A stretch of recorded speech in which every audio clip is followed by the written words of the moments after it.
Welcome to our Rolemaster Actual play session.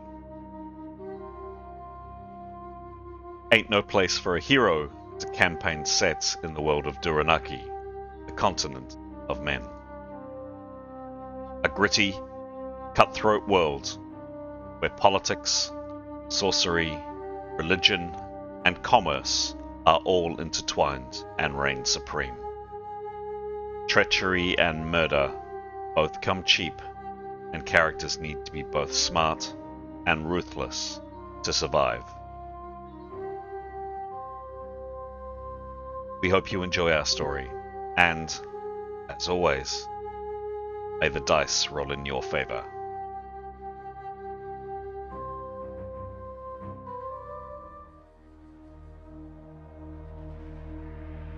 This is episode 147 of Ain't No Place for a Hero.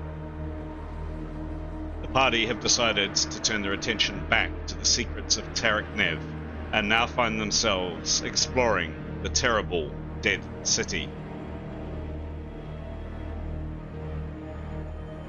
We rejoin our heroes in a ruined temple where a brief struggle with a recalcitrant flagstone has revealed a hidden flight of stone stairs descending into a pitch-black passage.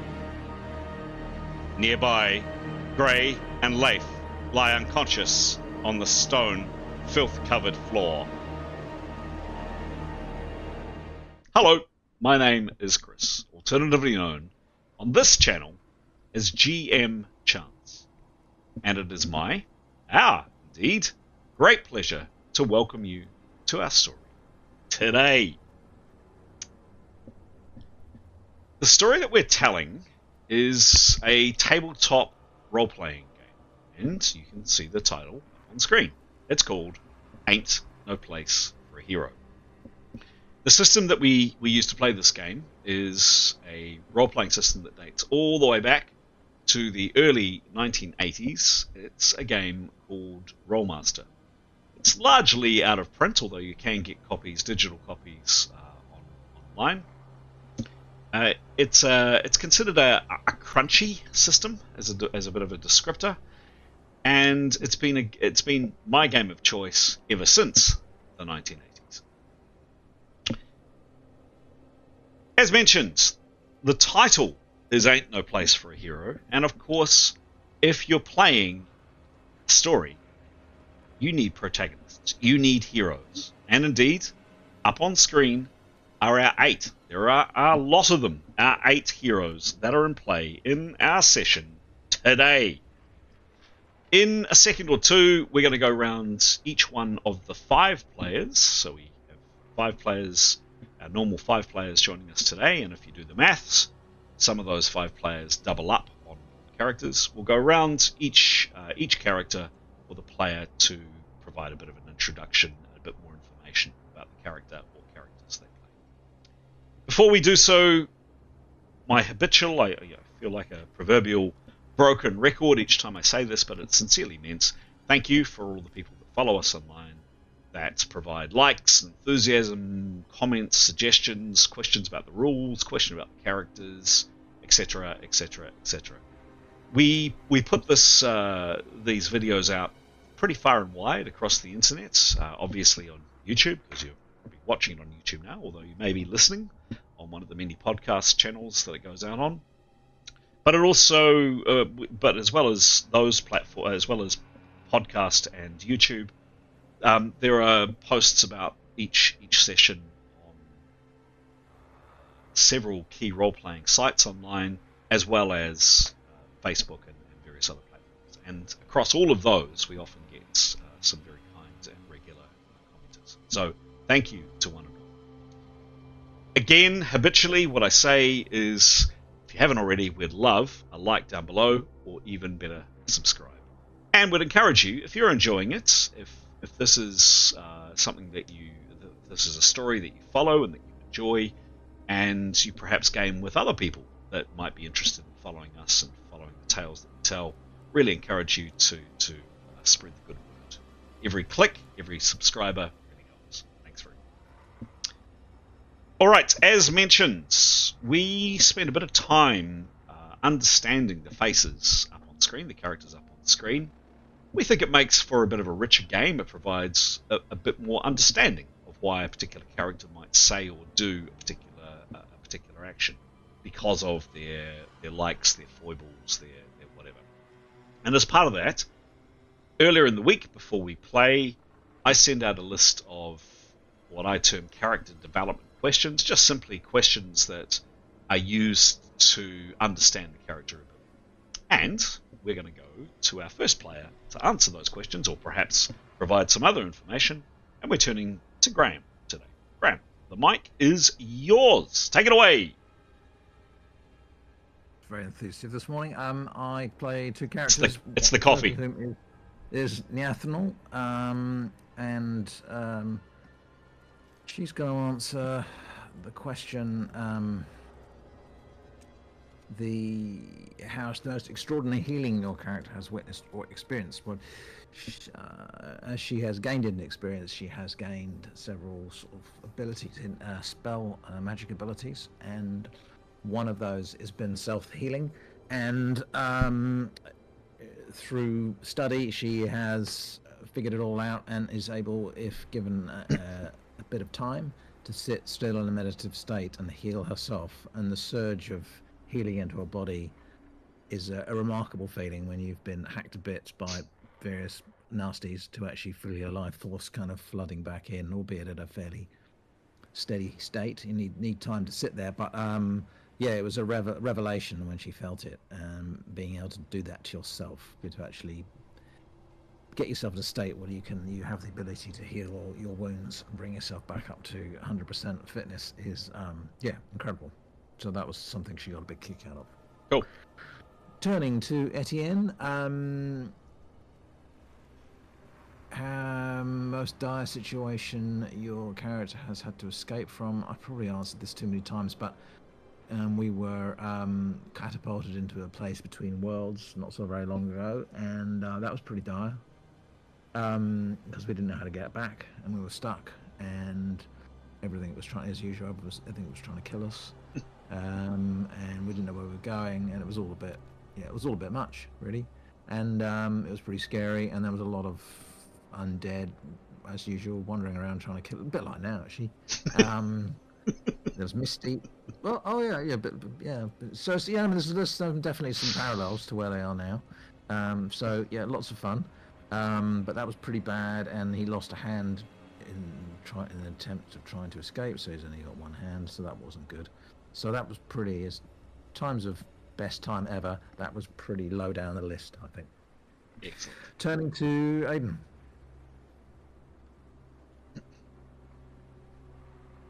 Hello. I'm going to answer two questions for two different characters today. So the first one I'll answer is for Demos, which is what's the most prestigious award or recognition that your character's ever received. It was before my time playing Demos, but when Demos and the team ended up being entered into these massive games, and they became the heroes of, was it Taika or Ili? Heroes of Ili. Yes.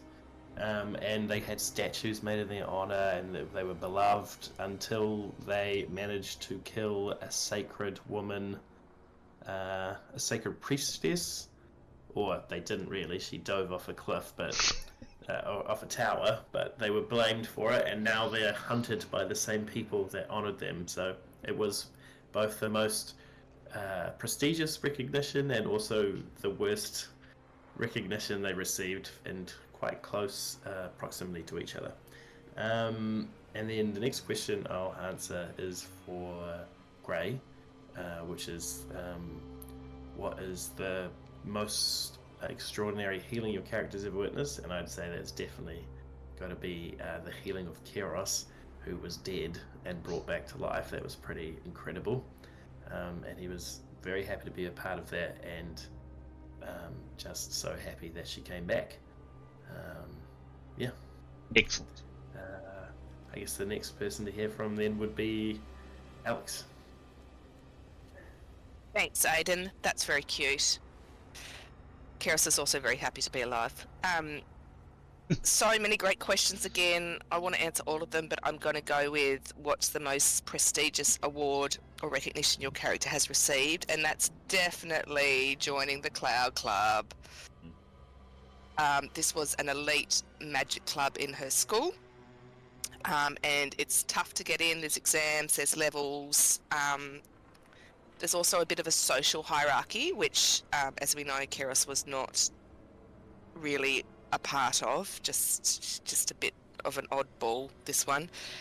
She did try very hard, but she, I don't know if she peaked in high school, but that was definitely, for her joining, being admitted into that club at such a young age. I mean, she was expelled from it, we won't go there, but yeah, definitely, peak high school for Keros.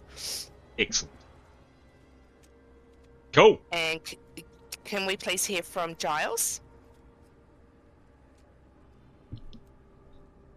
Yeah, thanks, Alex.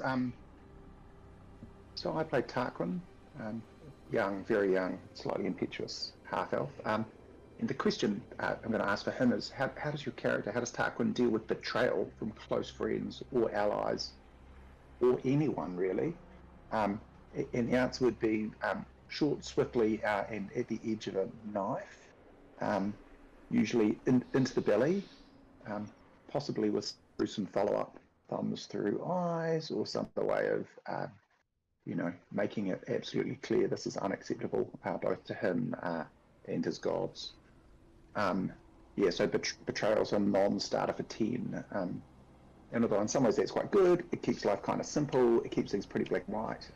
Something Tarquin's learned over the last year or so of real time, I don't know, about eight weeks of game time, is that unfortunately life sometimes isn't quite as black and white as he might like to think. And that's a bit of growing up he's kind of struggling to go through, but there you go, that's what he does. And we all do, I suppose. And I'll hand over to you, Pete. Oh, thank you. Note to self, don't betray Tarquin. Well, not that he needed that, but thank you. Kia and Pete, I'm going to be playing two characters, first of which is Leif. Question for Leif is, what's the most exhilarating moment of your character's adventures? It's going to be the healing of Keros. So Leif is a very loyal person. He connects with people, and he sort of just about consciously makes the decision that people are the most important thing in his life. And so the party is now his new family, basically. We've been through a lot together. And Keros has got a special place in his heart, basically sort of like a younger sister. And when finally sort of she came back to life, that was just simply amazing for him. And he was, despite her having sort of quite a few disabilities due to being brought back to life, I think he did. I can't remember how our discussions went with you, Alex, but that we decided that even if there were, I think he'd wanted to have figured out that Keros would have wanted to have been brought back to life. That was who she was. She wasn't someone to sort of give up, and she's the sort of person who would want to keep living despite the risks of disability. So even though that was it wasn't exactly how everyone imagined, he was still really just so excited and so pleased that he had his little sister back, basically. For Mythan, what's the most captivating piece of art or literature your character has encountered? I'm going to be a bit facetious with this answer. So Aidan mentioned the champions, that the group became the champions of Eli, which is a city in the Quintana Sea. We were representing the house Petrides and the jolly man Costas Petrides. They were who Demos happened to be working with or friends with, but we won this competition basically, and as a reward we got given a Ranoran Manor, a house. That came along with that was some wonderful pieces of art, some hideous, I would say, statues, cumbersome, that we didn't actually want, ugly, but of course we couldn't sell them because that would have been the height of rudeness to sell these very valuable, but ugly and annoying to sort of keep pieces of statues of artwork. So I would say they were sort of captivating and in that way. Excellent. Excellent. And I was trying to find images of them before, but I don't think I've got them. I can't find them in Discord. But they were just weird artwork and slightly disturbing. Excellent. And just as a reminder to our listeners and our viewers, we've been playing this game for a long time. We started in July 2020, so playing online for that length of time. We only started recording at the end of 2022, beginning of 2023. So a large chunk of these characters' adventures, and there were previous characters as well that have either left the party or deceased or whatever, were unrecorded. So the descriptions of the champions of Ely and Ranaran Manor and the artwork, etc., happened pre-recording. So if people are scratching their heads going, where on earth was that in the recordings? That's why you haven't seen it. Marvellous! There we go! So, up on screen are the characters that are in our game today. And I've just noticed that Discord is playing up. I've just been having a few technical issues today, but that's okay. We will move on, and you go to our usual. Thanks, Pete. Please rundown of what happened last time. Switch Sure thing. Thank you. So we are in the City of the Dead, Tarek Nev. The group is here for two reasons. We want to kill and stop Arena Chonta and her minions from getting sort of final information on the right of Arza, which is going to bring back Mirdas, the Defiler. No, is that correct? No. Yep, spot on. Oh, that's his name? Mm-hmm. Yeah. So we believe there's other people here, sort of our nemesis, our people we hate from Durong, who have tortured us somewhere in the city as well, trying to get this information. And us stopping them is one purpose of us being here. The other purpose is that on the chance that we don't stop them, and this awful guy from the past, this dead guy from the past, in conjunction with this comet that's coming in out of space or whatever, coincidentally they do this rite of Arza, and somehow this guy comes back from the dead. There were two weapons that killed him, I assume were used to kill him in the past, a sword and a dagger. We have the dagger, and we are here looking for the sword. So a weapon that's specifically designed to kill him. We have information that's either in forget the name of it, Temple of Burning Night, the Temple to Orgiana, the Nereti, the Tarek Nev people's goddess, or in a palace somewhere. We believe we start the session in the Temple of Burning Night, because as you can see on screen, in the centre of this room there is an altar and a pedestal with a statue of, we're pretty sure it's Orgiana, and she's flaming. Pretty sure we're in the right place. So pretty exciting that we could be in the right place for the sword. Last session started after we just killed a terrible creature that's threw spikes off its body and hurt and injured a few of us, particularly Demos. Sort of cleaned ourselves up after that a bit. Oh, there it is. Yeah, not friendly. Then this temple has got sort of doors or a turret on each corner. That pincushion monster had been in one of them. We moved to the next one. Thanks, Chris. And sort of strategically spaced ourselves out, and great tension building. I think Nathan picked the lock, door opened, and nothing there. Empty room. Okay. We had previously, Mithan had previously, so we, in that sort of space, Mithan, by the time that had happened, Mithan's had a bit of time to think about what she was doing previously, which is that room that we can see, that tapestry you can see. She had investigated the wall, and there was something odd about it, so she had another look. Enough time had passed for her to sort of process her thinking around it. She had another look and discovered that actually there wasn't a stone wall behind this tapestry. It looks like there was, but it was actually an illusion. And actually there's a hidden room behind there. So we thought, well, this will change our. Instead of going to the next turret door, we'll change our focus to this hidden room because obviously that's quite important. On going in, the group found that there's a sort of table or altar, and it had a number of holes and cogs and wheels and crystals, and we figured that the crystals went into the holes. And I can't remember, was there 9 of them? 9? 12. 12 sort of combinations of crystals and holes and cogs and things. So we thought, okay, seems that we're supposed to do something with the crystals go in the holes and you turn this wheel, or not quite sure, but seems to be 12 things like that. And as we're investigating, this gong sound, and I believe it was quite loud, sort of echoed out, and at the same time, a couple of characters sort of were looking down on the floor to the left end of that altar, and noticed a paving stone or a flagstone that was watching them, which is sort of disconcerting. Yeah, right there. And then at the same time, there's this gong, and people realizing there's something really weird about that flagstone that seems to be watching us. This black gas came out, and it wasn't nice. I think no one was actually particularly affected by it in a bad way, but not nice to be sort of gassed. So we all sort of retreated a bit. After a couple of rounds, we all went out of the room. But before then, Tarquin had put a crystal, had activated 2 of those 12 holes by putting the crystal in and doing whatever needed to be done, I assume.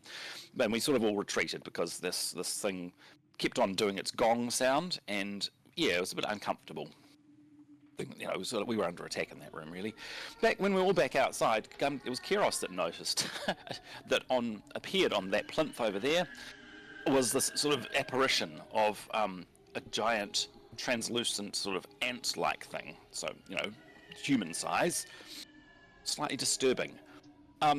We sort of investigated that a bit further and found, okay, it wasn't moving, but quite odd. And I think we also noticed a second apparition to the left of some sort of hooded and cloaked person, appearing on that plinth. So, because there were a number of empty plinths in this room. So we were figuring 2 crystals were put into the device, 2 things appeared, perhaps that's the connection. Okay, so it seems to be activating stuff out here.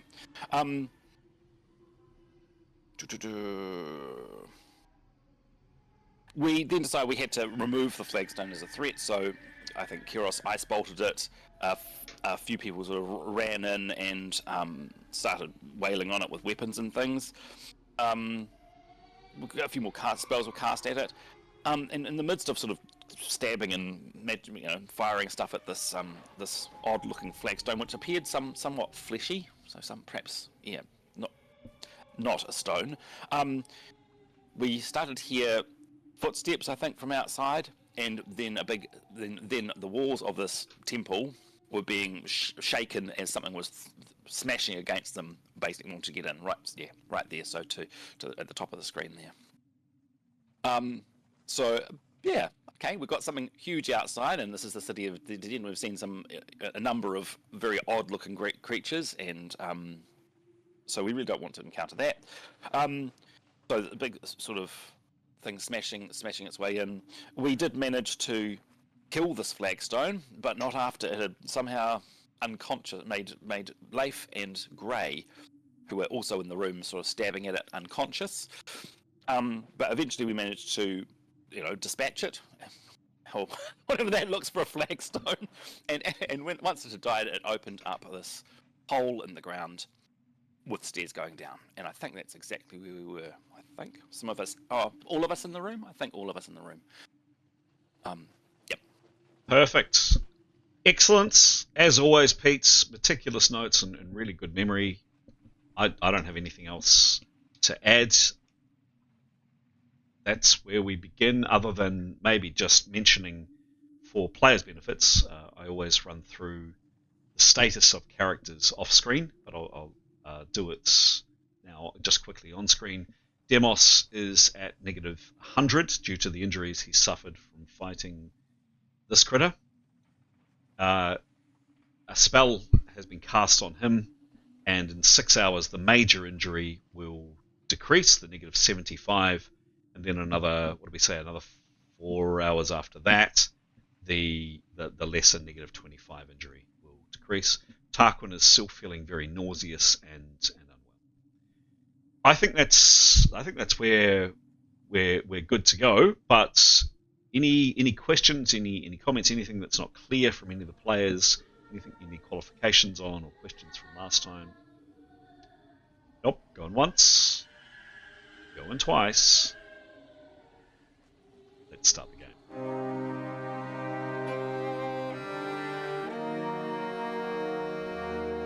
So, just gonna seconds.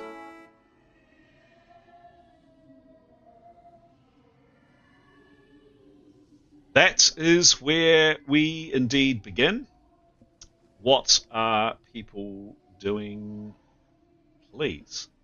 So yes, the flagstone has just crumbled. You've all come into the room. But there is definitely the sound of something large, by the sounds of it. You heard very large footsteps over here. And every now and then there's kind of a hideous bellow, a bit like this. And then the walls shake and shudder. Leif and Ray are collapsed on the ground. Dead, unconscious, you're not quite sure what happens. Are we out of rounds? Out of rounds, yes. Yep. Mathan would want to check to both Grey and Leif, just to see what their status is, if possible. Checking their pulse, basically. Sure. They are both still breathing. She'll tell everyone that. Okay. Etienne suggests we put them check. Oh. Maybe Carius could figure out what's wrong with them because she can. Well, I wonder if time is of the essence, though, in terms of Etienne suggests that if this creature's going to blast its way in, we probably want to take cover. Shall we check out the hole? Carius, can you get some light in there? Yep, Karis can do that, and she can check them out later when there's more time as well with that prosaic spell. So I think, yeah, that would be the first thing. And then, the asshole could go in and check for traps, certainly, or she could run around the hall with the other things in. Maybe ADHD would carry on, Graham. Oh, well, maybe if Tarquin, you finish what you're doing on the table, then, and we'll and maybe Yathil or she probably just sort of do some trap searching on the stairs going down, I guess. Thinking about it. Yep.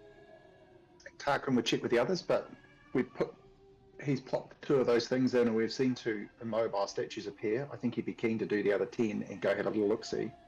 Yep. He'd check out with others if they're happy with that. Go for it. Mathan will agree. She'll do body carrying once Nathanal tells us we can get down the hole. Okay. Anything? Yep, Karos can do projected light when required. Okay. Anything from? So I've got a kind of an action from everybody there, except for either Demos. Well, except for Demos. Anything that Demos is doing? Yeah. Poor old Demos. I don't know if he's going to be able to do too much. He'll just kind of guard the bodies while everyone's doing stuff. He can't really. He's not up to much. Okay. He's just kind of swaying. He's not feeling great. He really isn't. No. All right. Okay, so there's a bunch of things, a bunch of activities that people are wanting to do. They're presumably happening simultaneously. For argument's sake, let's just go around the players that I can see in front of me on my little camera down here. Demos is standing there swaying. Is he locating himself in any particular location that I should be aware of? He's definitely doesn't want to get in the way of anybody. He's just happy to kind of stand by the entrance to this room and just kind of keep guard. Okay. Kind of, yeah. He'll just stay there and just keep guard. Cool. In case anything bursts in, he'll try and jab it with Jamie Lynn. Excellent. Mithan. She will, if she's heard what Tarquin's doing, Mm-hmm. Yep, you shared this She's- information. Yep. yeah, she will go out. She'll want to go out and she'll want to observe as she's assuming things appear on the plinths. She won't go too far because she will say, once we're ready to carry bodies down, let me know and I'll do the carrying. So she's expecting that once Neathanel gives us the clear that she'll come back up and Mithan will stop in this room and she'll go back down. But for now, she'll observe in the room. Okay, sure thing. Right. Tarquin, what are you doing, please? So Tarquin's going to, remind himself of his 3-year-old self when he got to put the squares and the triangles through the holes. He'll start at number 1 and he'll work his way through them. Plonk, plonk, plonk, plonk, plonk, plonk, plonk, plonk, plonk. And when he's finished, he wants to bail out to where Mithan is and have a good look-see at what's going on. Right. Okay. Good. Heros? We'll be ready to shed some light, Mhm. on the whole, but we'll wait for instruction from, I think, Neathanel, wasn't it? So yeah, if you could shine a light down, she'll have a look Okay. down and start examining the stairs. Great. Can I do the projected light when Sure thing. free? Yep. Yep. You're up. You want me to do it now? Yes, please. Okay. Sorry, my keys are a bit sticky, so just Yes. No, bear I with me. know that. 77, and it's a level 1 spell. The spell goes off. Huzzah. Neathanel and currently Etienne, because we haven't got to Etienne yet, and Keros, you peer down, and obviously other characters are unaware of this currently, but I'll describe it now. Dark stairs of stone descend into a narrow, musty tunnel, and there is, you can smell it. It doesn't necessarily smell bad, but just old. Musty is a great word. It is very, very narrow. It is absolutely only one person wide. The stairs go down about 20 foot or so, then a short landing of maybe 5 foot or so, then turn a corner to the right. Okay, so she'd like to creep, and she'd like to search for traps, Mm-hmm. and she'd like to perceive. Sure thing. Give me a roll, please, for creeping. There's 3 rolls there: creeping, perceiving, and detecting traps. Give me a roll for 50 for creeping, plus 119. just a second. 50 for creeping plus 119. There's bits of grit and broken stone actually from the flagstone that's disappeared, parts of it there. So she does crunch a little bit on them, but she's reasonably quiet. One question for you, Neathanel, is how far are you planning to go down? I said about 20, 25 foot down, a short 5-10 foot of a landing, and then round a corner. How far down does she go? Well, I think she'll go progressively. So I think she'll check the first flight of stairs carefully, like she'll use a sword to first of all see if she see any traps, and if she's happy there isn't, then she'll depress it with her sword in case there's something there. Mm-hmm. She'll go real careful, and once she's perceived and checked for traps, and she's got to the first landing before it turns the corner, she'll stop and then beckon, carry us on. Okay. All right. So we'll play this out a little bit more, and then we'll pause and go to other characters. So there's a good amount of light, courtesy of Keros, with effectively almost like a flashlight, a torch shining above. So you do have a good amount of light. You give me a detect traps roll, please, Master. 44. And detect traps is plus 65. Okay. Neathanel is pretty confident that there's nothing on these immediate first flight of stairs, and to the landing to the corner. And does she perceive anything else? Give me another roll. 85, perception 82.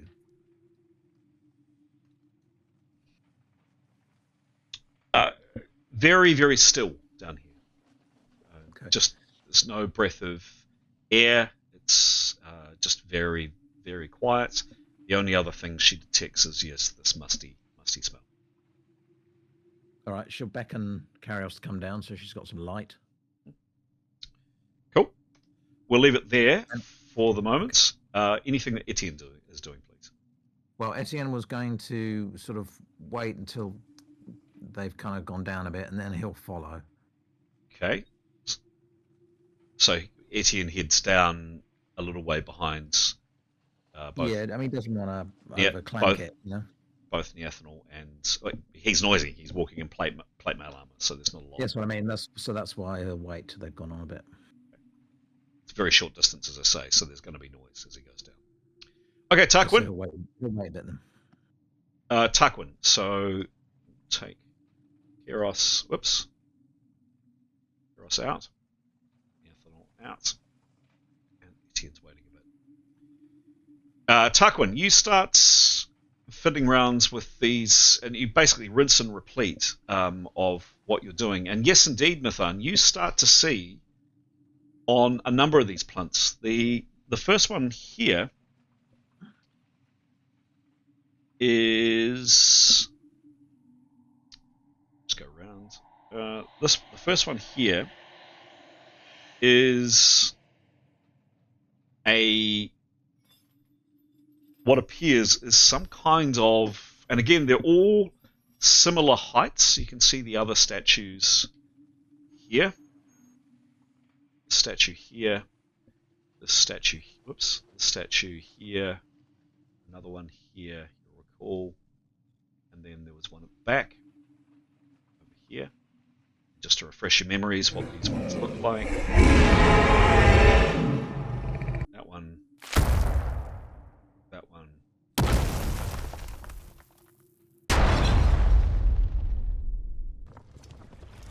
So Nathan, you see firstly on this plinth here, the ant was on this one. On this plinth here, a roughly the same height, same style of the artwork, is almost like a combination of a human, a man, combined with a bull. Something like a minotaur, but not quite, kind of warped and a bit twisted. Again, it has a strange kind of translucent quality to it. A few moments later, you hear Tarquin kind of rattling with these tiles a bit more. If you remember, the ant is here. This one here, there is a woman, kind of reptilian-looking woman. Assuming, how far out does she go? She does see figures appear down here, but if you look at where she is, Yeah. she can't. There's definitely these kind of translucent figures appearing, but for exactly where she's standing, they're kind of hard. Some of them are at least are kind of hard to see. She will stay against this wall, but move sideways across the wall as much as she needs. So anything directly beyond the statue, she won't be able to see clearly because, of course, there's the statue and the pillars in the way, the main one. Correct. Yeah, but so she's not going to move off this wall, basically. Okay. Yep. So moving down here on this plinth here, there is this woman, kind of reptilian kind of woman, and then suddenly there's this massive blow to the wall quite close to you, about here, and a horrible roar. Further on down, you see a large shape. You can't quite make out what it is on this one here. This translucent figure, and you hear more kind of rattling from Tarquin with the various things that he is touching and playing with.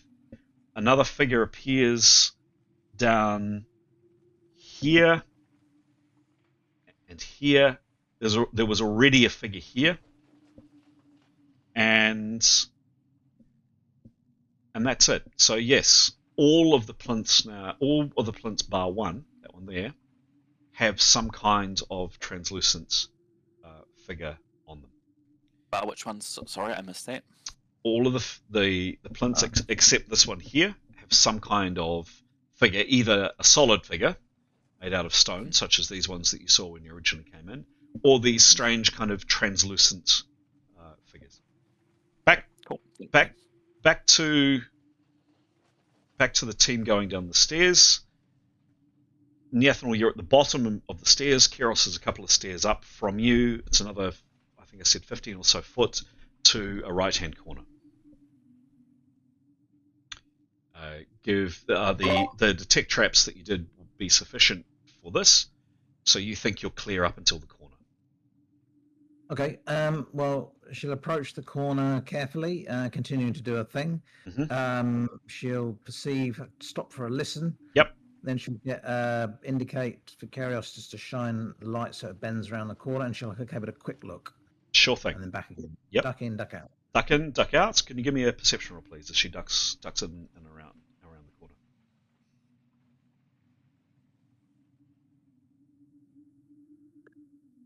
$79 plus 82.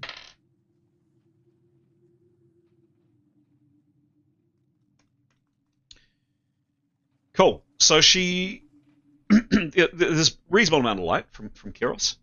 She glances around the corner quite quickly. There's certainly no one there. The stairs turn a corner. The tunnel, as I said, turns a corner. And then there's immediately another flight of stairs down, relatively short, maybe from memory about 20 or so foot, 20, 30 foot. It hits a tunnel down below, and you can't see any more at this stage because of the height of the tunnel, the height of the stairs in the tunnel. But it definitely goes down to a tunnel further on. She'd have to go down the stairs to see more. Yeah, I think if Karios is game, she'll continue to do the same thing. Okay, cool. So, assuming Keros is game? Yep. Cool. So, Keros, you come around the corner, and both Neathanel and Keros continue on the second flight of stairs going down. Can you give me, please, rinse and repeat, please, Neathanel, firstly, a stalking roll? So that's 47 plus 119. Cool. Kind of a bit null and void because Keros hasn't been stalking, and she's kind of shuffling along behind you and making some degree of, hasn't made any attempts to be quiet. So, okay, but you think you're reasonably quiet, so that's good. And then your detect traps roll, please. 98. Cool. Plus 65. Cool. Youth, and lastly, a perception roll, please. 78 plus 82. Cool. So with Keros's help, and you're just doing it slowly, you're going down, you're moving quietly, Keros isn't. I mean, Keros isn't creating a racket, but she hasn't said she's stalking, and she also does have a lame leg, so she's not especially quiet. Chris, just to confirm, I'm going ahead using the light. Understand. Getting to a certain point and Understand. then Understand. Got that. Got it. In spades. Yeah, Yep. okay. Got it. You get with the, because of the height of the ceiling, which isn't particularly high. It's only about tops of about 9 foot tall. It's quite a very enclosed space. And just some information on this. So definitely with the limited height of ceiling and then the very, very narrow tunnel that you're in, short weapons would operate just fine in here. A short sword, a hand axe, a dagger would be fine. Medium weapons to swing in here would have a negative 25. Longer weapons, including bows, composite bows, longbows, etc., will have or a spear in Deros, would have a negative 50. Short weapons good, medium negative 25, long weapons negative 50. It's really cozy down here, and absolutely it is only one person wide. You someone else could squeeze past you, but it's really cozy. You finally, Neathanel, with Kiros's help, and you're going step by step, testing. Nothing on the stairs as far as you can see. You get to a point where you can see, you haven't got down yet, but down to the bottom of the stairs there is another tunnel. To your left is a doorway. You think you can't quite see from where you are. You think there might be a door in the doorway a few feet on.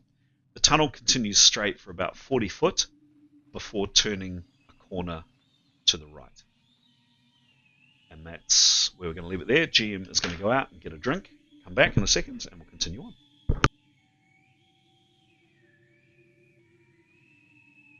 I wonder whether, if we do all go down here, whether we could maybe just, when you finish doing what you're doing, or somebody who's not up to much, whether we could, like, maybe drag the table so Over if the it's hole. movable over the hole, so we can get out, but that it sort of covers it up a bit. And also, if the ceiling collapses, I don't know, there might just be a... Yep. It won't block the thing. Yeah. Let's do that. I have a feeling the table will be secured, but yeah. Do you think it's worth doing a lap of the map? So for Mythan and Tarquin to go around and look at each of these plinths closely. Sure, yeah. Yep. And one of you... Who's got the dagger? Did you get it off Karios? I've still got Someone. All right, Yeah, so we need... maybe Tarquin needs to come grab the dagger. Oh shit! You're down the hole. Well, that's fine. Who else is Should I zip down and grab the dagger? Who's not doing anything? What about Etienne could do that? Etienne could grab it and bring it back. He'll make a bit of noise, but that's all right. I was just thinking if Demos isn't doing anything, maybe he could run down and get the dagger and then run back. Or Seems like If the big one's going to come into the hall, we want stabby to stabby it, don't we? Sorry? If we get something big and nasty into this hall, do we want... I don't want to bother fighting it. I think we just roll for the gonna hole. run. Yeah, Okay. I think it sounds like it's that big, but it probably wouldn't be worth our while. We better...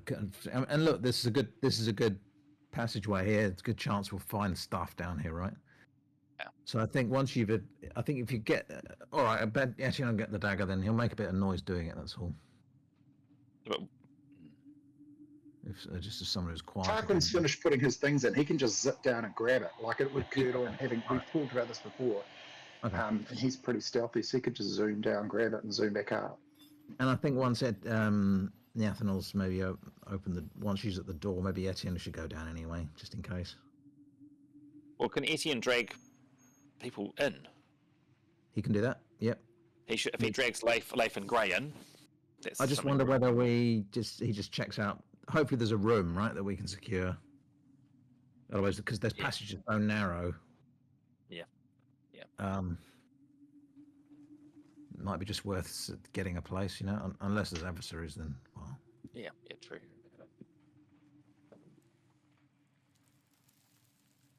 Okay. Could Demos see if the table moves once, or maybe he could get some furniture, Etienne, from the other room?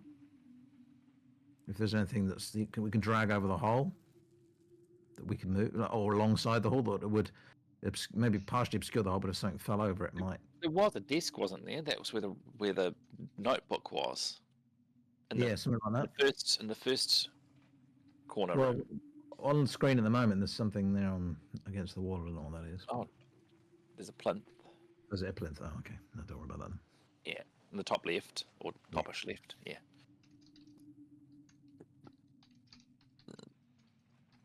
Just coming, guys.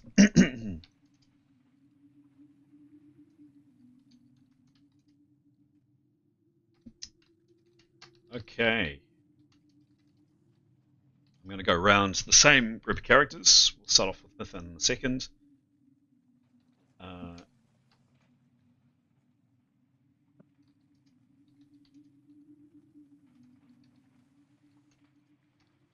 Coming.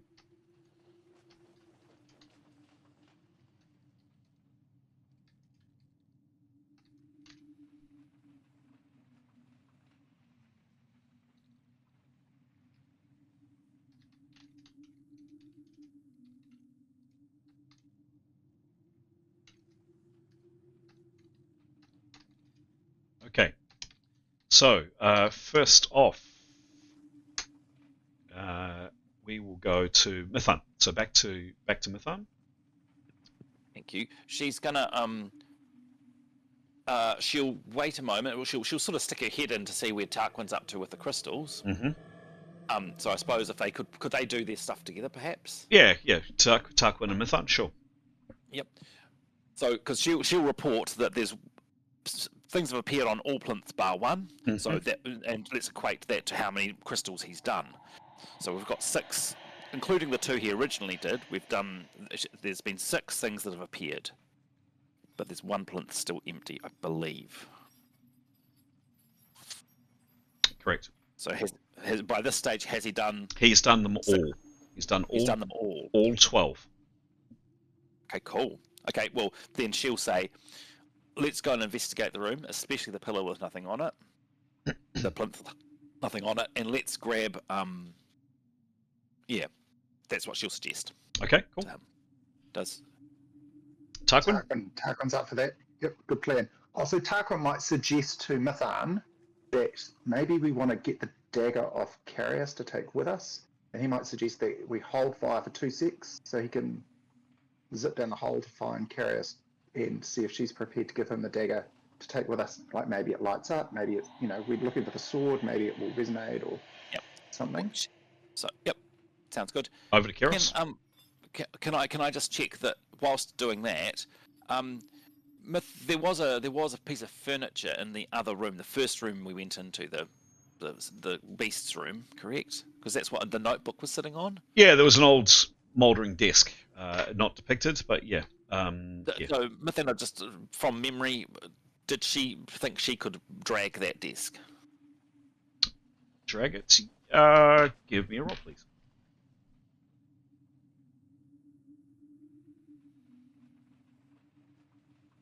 83. Yeah, she does. Yep. Okay. She'd like to grab the desk, and she'll just while Tarquin's gone down the hole to collect the dagger, she'll just use that time to get the desk as close or into that room, ready to push it over the hole. Well, actually, I should have checked. The size of it's going to cover the hole. We could drag it over the hole, or is it going to fall down the hole? Again, give me a roll, please.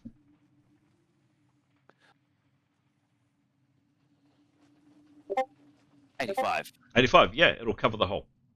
Cool. Thank you. She'll do that. Okay. She starts moving the desk. It makes noise, and as she does that, the thumping on the wall over here, which has been quiet, intensifies. Bits of stone start coming down, and there is a bellowing outside. Clearly, heard her. Okay, she'll stop then. Absolutely stop. And I guess that's sort of about her done though. She'll go back to the room, but that's her done. Okay. You're going to tell me how to run the story? Well, I'm sorry. No, I didn't mean to. I'm just guessing that. Is that about the same amount of time as it takes to go down? Yeah. I'm just joshing Pete. Yes, Tarquin, you head down the stairs, you collect the dagger, and you're back up. You hear the sound of kind of wood on stone being dragged, and then, yes, what had been reasonably quiet around here suddenly intensifies with that noise, and then the dragging wood on stone stops. Tarquin, you're now at the top of the stairs. Ray, there's a bit of information in your channel. Tarquin will zip out quietly and suggest to Mitha and they do a lap of the map on tippy toes. And obviously holding dagger, looking to see if the dagger responds to something, looking for a sword-shaped object, looking for its daggery friend, sure. Perceiving as we need to. Sure. So you walk out, Tarquin, you're standing about there. Mithan has just ceased. You've dragged the desk to about here, Mithan, and then it's got louder, and you've stopped right there. So the two characters, Tarquin and Mithan, are there. Cool. And do you say there's something in Gray's channel? There is. A Demos channel. Just that. Yeah. Gray, Demos, your turn. Sorry, guys. I just had to pop out. Gardner came over to see if he could do some stuff on it. Sure thing. All good. Cool. Information in Gray's channel and Demos. Any actions? He's awake, but he feels really horrible, and he had some really dark, evil dreams of insects crawling around under his skin and other horrors. So he's feeling pretty gross. But can he get up? Yeah, he's able to Is he able to move? Yeah, able to freely? operate. Yep, able to operate. Cool. Oops, sorry, I did a 1d20.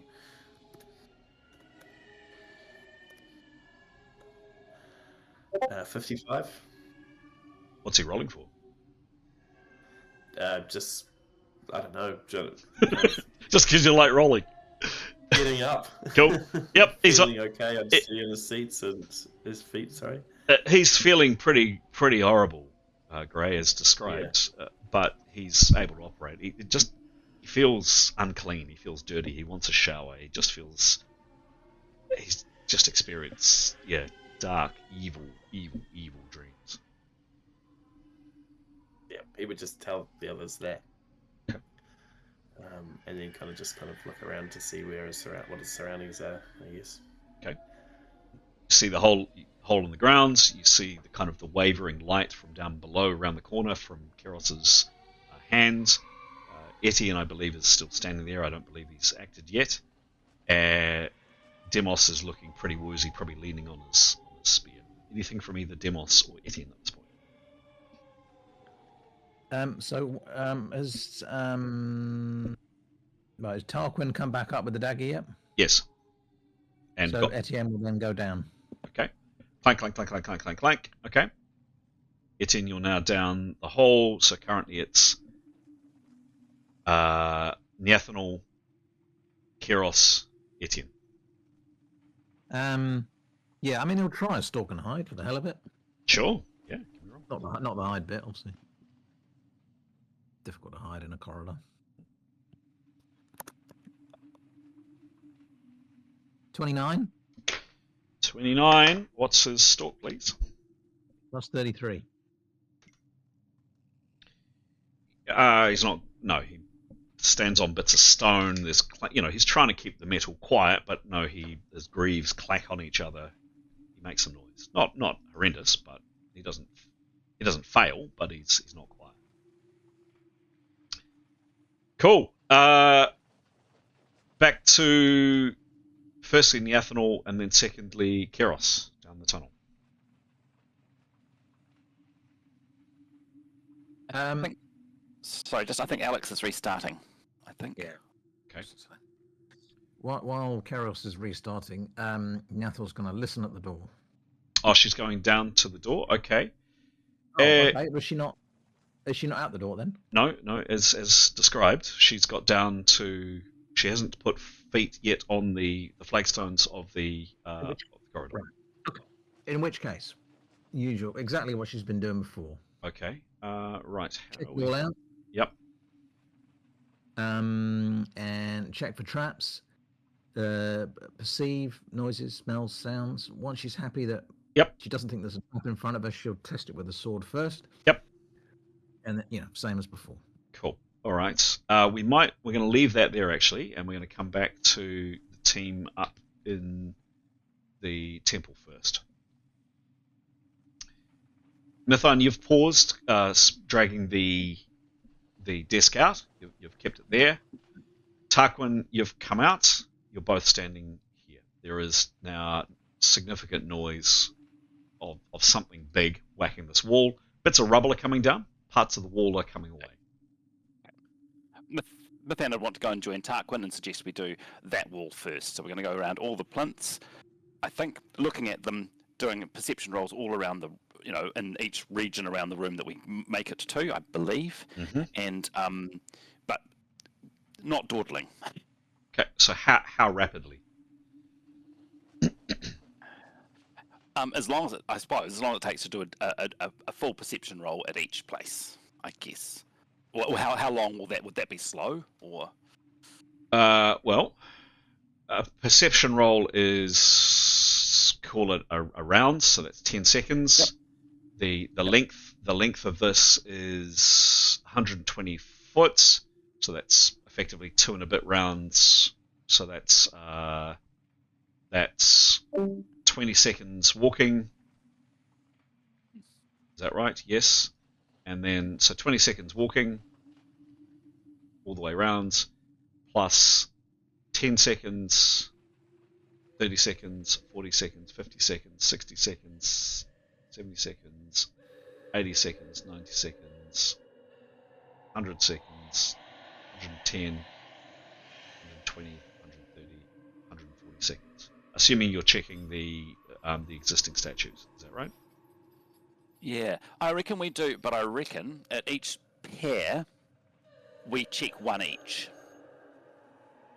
Okay. So that's simultaneous, so we can cut down on 10, 20, 30, 40, 50, 60. We can cut down on 60 seconds of that by doing. Okay, so a quick whip round in a minute to just quickly stare and look at each one. Yeah. Okay. Yeah. What do you think, Giles? Yeah. Yeah, I mean, obviously we know what we're looking for, so we want to have it. We don't want to miss anything, but yes. Okay. I agree. Okay. So you're walking, correct? Rounds doing this? Can we be? No. Sorry, should have said if we can run. I reckon we run, so long as that's reasonably quiet. Running is running. You're going to make some noise running. But yes, loud. You can jog around, which would be a bit quieter. Yep, time and a half. Yep. Let's jog. Perfect. Okay, cool. So first one, can I get? We'll do them alternate as we go around. Yep. So you hit around. So Tarquin's looking at that one. Mithan's looking at that one. Tarquin, give me a roll, please.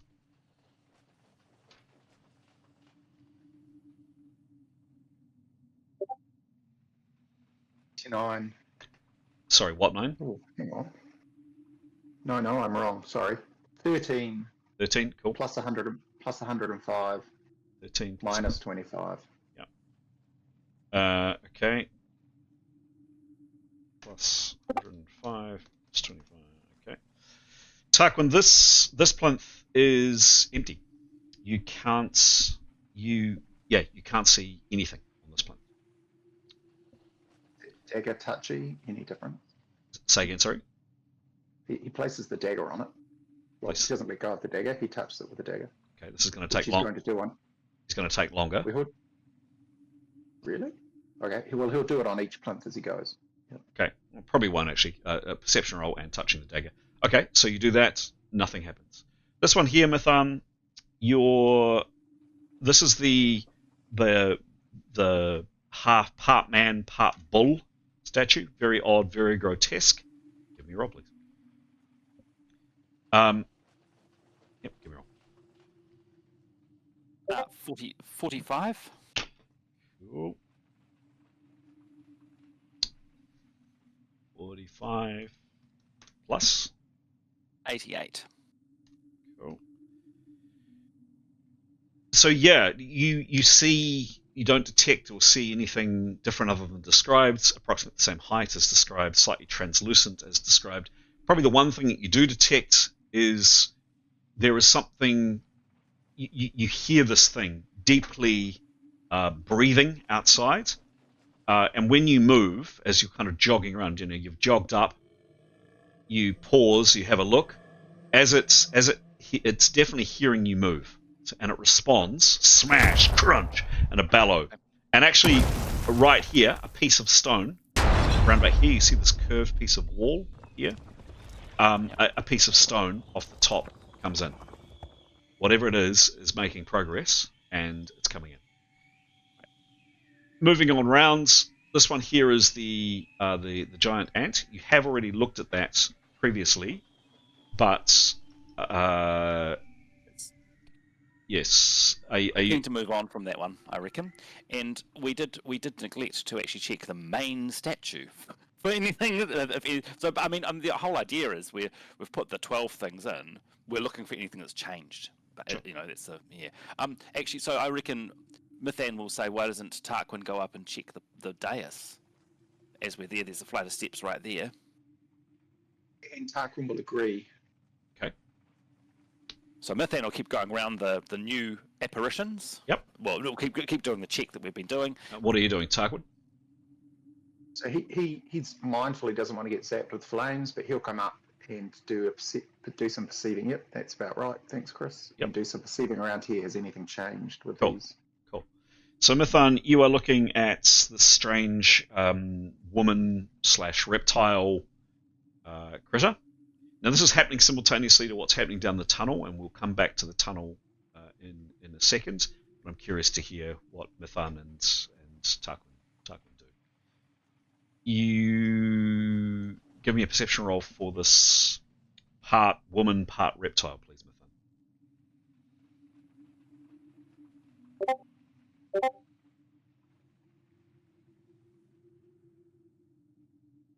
What's the roll? Sorry, I didn't realize I was muted. 95. 5, thank you. And 88, I believe. Is that right? Correct. Cool. Nothing you can spot on this particular apparition. Tarquin, you've moved up to the base of these stairs. Give me a roll, please. Let's look at one. 24. 24. Roll again, please.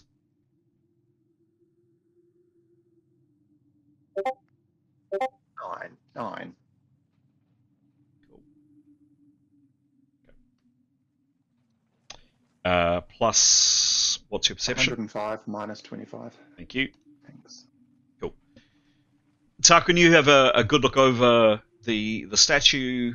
You don't see any changes. You don't see anything different. It looks exactly the same as it did before. He's going to bob back to wherever Mython's got to. So where's Mython? Right, so here, yeah, so he's basically going to head down the steps. So, you know, as Mython comes around, no, he'll go essentially straight down the steps. Mython's going to come around and they'll kind of, yeah, that's right, meet up, right, and keep doing the little merry perceiving. Okay. Mython's checking out this one here. Tarquin, you're heading to this one. So this is happening pretty rapidly. This one here, Mython, is... I mean, they're all pretty horrible statues. This one's particularly loathsome. It looks like, probably the best description of it is a hairless bear. It looks like a massive cave bear thing, but shaven and kind of grotesque with mutated lumps on it. It's quite unpleasant. Give me a roll, please. It's going to be worse if it was sort of covered in matted hair and ice spikes. 72. 72. Great. Okay, roll again, please.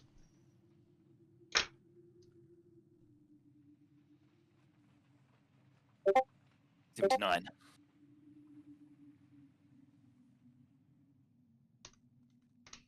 Okay. Plus 88. Correct.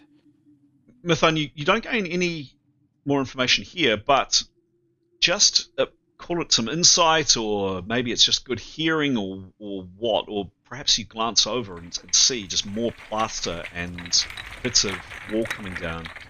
You think that this bend here doesn't have much longer to stand up. You think it's going to collapse within, maybe not immediately, but within some rounds. Maybe you've got a minute or so, but you don't think you've got long. So you definitely got some insight. You believe that's the correct insight. Thank you. Yeah, she'll pass that on to Tarquin and say, I think we call it off when we get back to the tunnel. I mean, we've got one more apparition to look at. So this one here, by the way, the one that you've already bypassed, of course, is just some horrible mutated thing. It looks like, just a reminder, looks like that. So the style of each of these that I've described is in keeping with that. It looks roughly that style, if you imagine that as a bear, for example. So can I just check, Chris? As we've checked each of the plinths, and Tarquin's touched each with the dagger. Yeah, so you haven't checked all the plinths yet. I'm just about to describe here. So this one here, Tarquin, that you are looking at is probably the best description of this is a bearded elder. So an elderly man, kind of hunched resting on a cane, an old man with a very, very long beard. And yes, each one that you've looked at, you've touched. Give me a roll if you want to make a perception on this one, please. Yep. So I'll do some perceiving. The other thing is that Tarquin will turn to Mithan and say, maybe you should get back and I can follow, because if needed, I can teleport myself back through the curtain. Okay. Yeah, she'll do that. Thank you. Tuck, So my perception here is 16. Plus 105 minus 25 because you're still very unpleasant stomach. You can't detect anything there. Nothing. Look, he's going to work around to do this to each of the plinths on his way back. Okay, so Mithan, you're hightailing it back. Is that right? Yes, please. She would like another perception roll, if she can, at the empty one. Okay. Which I believe is next to the tapestry, near the shaking wall. But very nervously, but that's the oddity, isn't it? Nothing there. So the last two, Tarquin, that you've already had a look at this one, of course, but this one here is, looks like a part man, part wolf. In this step up here. Give me a roll, please.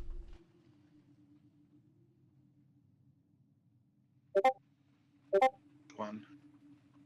Say again, sorry. 4-1. 4-1. Just a sec. Just a second.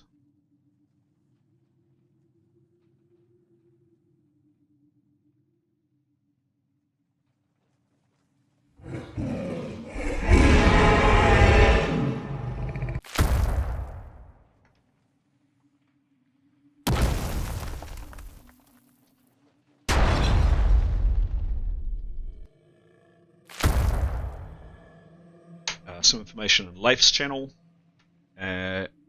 Nothing, Tarquin, that you can detect here. This one here was the one you'd seen before. It was one of the first two that opened. Looks like a jeweled king, so quite a regal looking person, covered in rings, crown, jewels around his neck. Clearly a person of stature. You did do a perception on him last session from some distance away that you couldn't see. And then lastly, he's not holding a sword, is he, Chris? He's not holding a sword. And you're tapping each one as you go. Okay, so he wants to look extra hard at this dude and its plinth before he bails. Sure, give me a roll, please.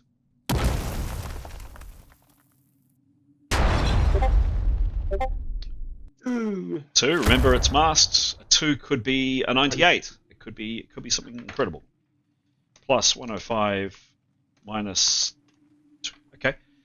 You don't, other than what's described, you think maybe he's got kind of quite a sneer, quite an unpleasant expression on his face, Tarquin, but apart from that, that's it. And Mithan, you were doing one last roll here, correct? Yes, please. Okay. Roll.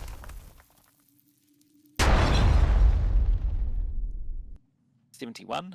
71. Oh, I'm in the wrong channel. That's alright.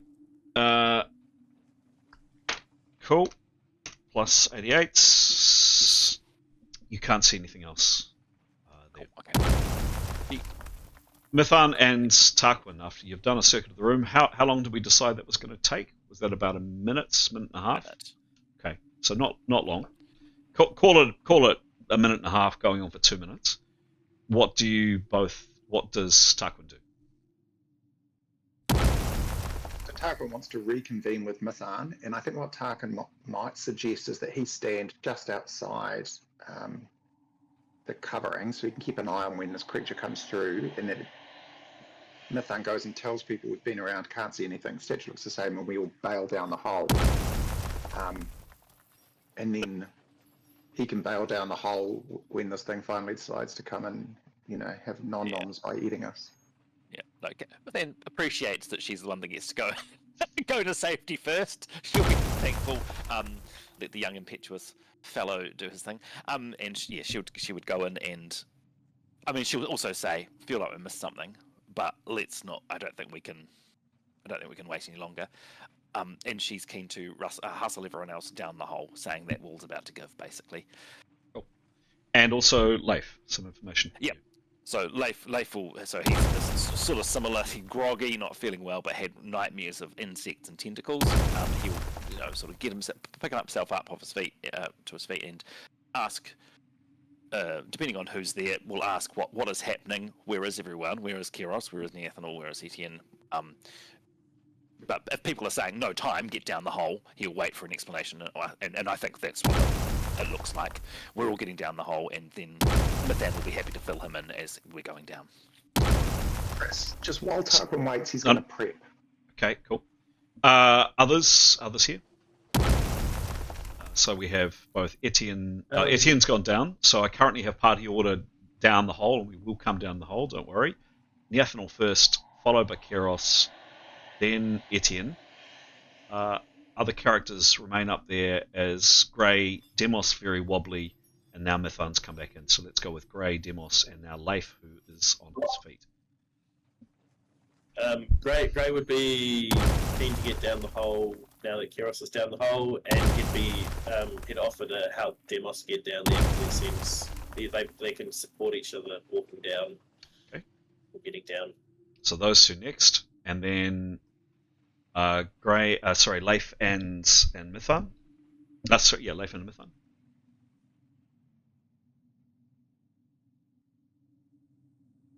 On mute, Pete.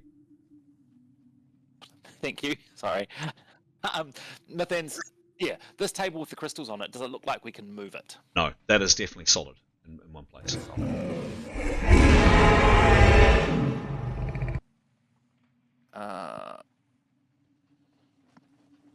I think we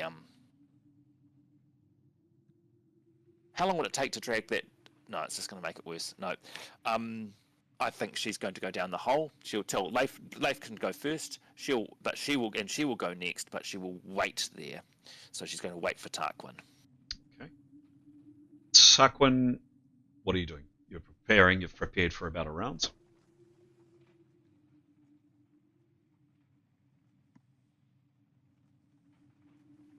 Can't hear you, Giles.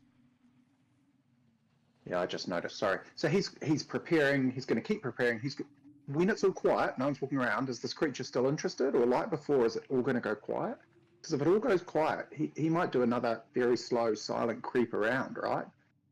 But if this wall looks like it's going to come in, the creature is going to be up for it. He's going to bail. Not that interested in being eaten. The wall's looking pretty dodgy. I mean, if he can see, he'll wait. And if he can see the creature comes through it, he's going to cast. And that's what he's doing. So he's waiting to see what happens. Okay. So probably a minute or so, not even that. Yeah, a minute or so later. Yes, the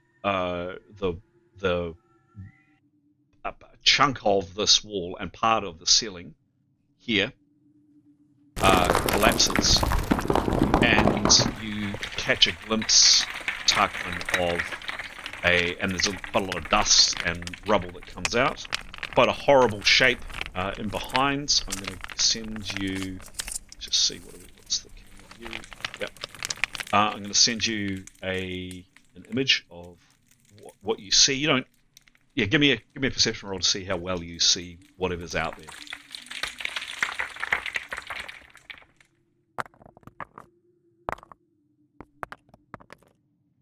$49. Could be amazing, of course. Plus 105. Yeah, you get a very good look at it actually, and it's utterly loathsome. Now it's bashed a hole in the wall. The hole is not quite big enough because this thing is big. It's fat, bulbous, and you'll see the image coming into your chat in a second.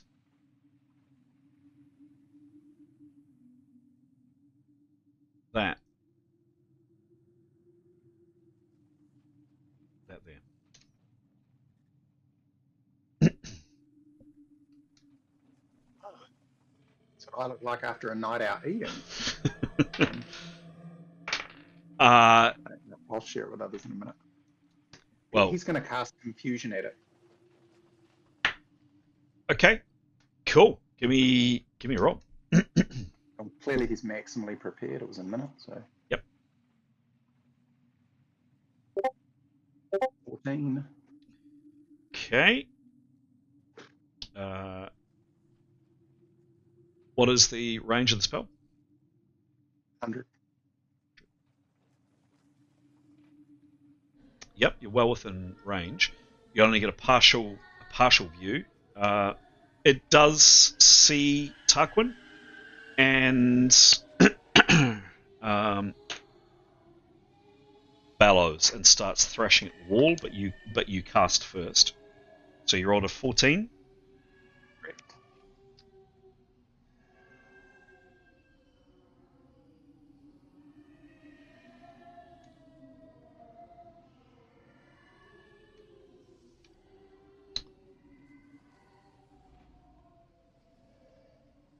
Okay.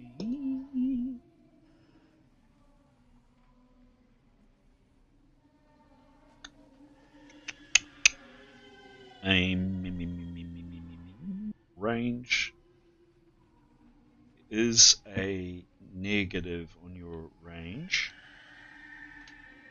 You do get a bonus because you're prepared for adequate rounds.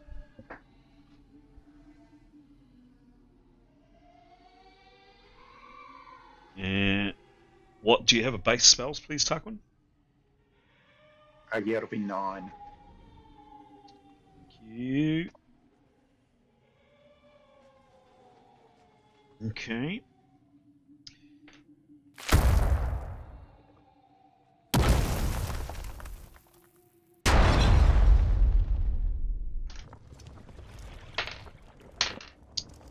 Okay. So you cast your spell. What's the effect of the spell, please? He's going to know if the spell goes off. The target is incapable of making decisions or initiating action. Sure thing. Cool. So it definitely sees you and just starts smashing at the wall and bellows in rage. The gap that it's created is definitely not large enough for it to get in yet. It's going to have to pull some of this structure around it to get in. Let's see. I guess Tarquin will know the spell has not gone off. It has gone off. It's definitely gone off. So the target is incapable of initiating action. So if it's pulling down the walls, the spell can't have gone off. It's gone off. Doesn't mean it's succeeded. Okay, fine. Good point. I hadn't thought about that. Okay, look, he's going to bail, but before he bails, he'll cast. Hang on. Darkness. Not his turn. Oh, sorry. I didn't know we were in rounds. Apologies.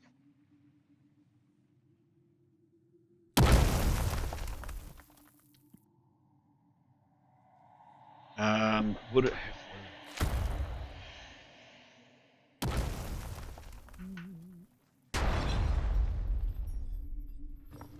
Yeah. Okay. It smashes at the wall. It sees Tarquin. It's over here. Tarquin casts your spell. It continues thrashing at the wall and pulling it down. It is now your turn. What do you do? He's going to cast darkness and then bail. Okay. Give me a roll. So it's unprepared. Correct. 98. 98. Roll again.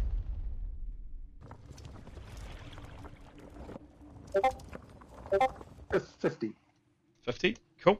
And what's the effect of the spell, please? It creates darkness. Okay. Cool. Tuck, you now can't see a thing. He knows where the illusion is, though, so he's going to step through the wall.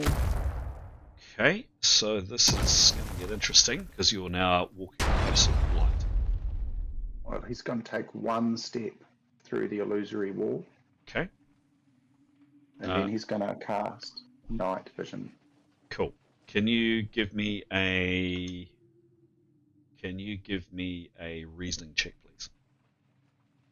Yeah, how do I do that, Chris? So roll exclamation points space D100 as you normally would do, and then add on your reason.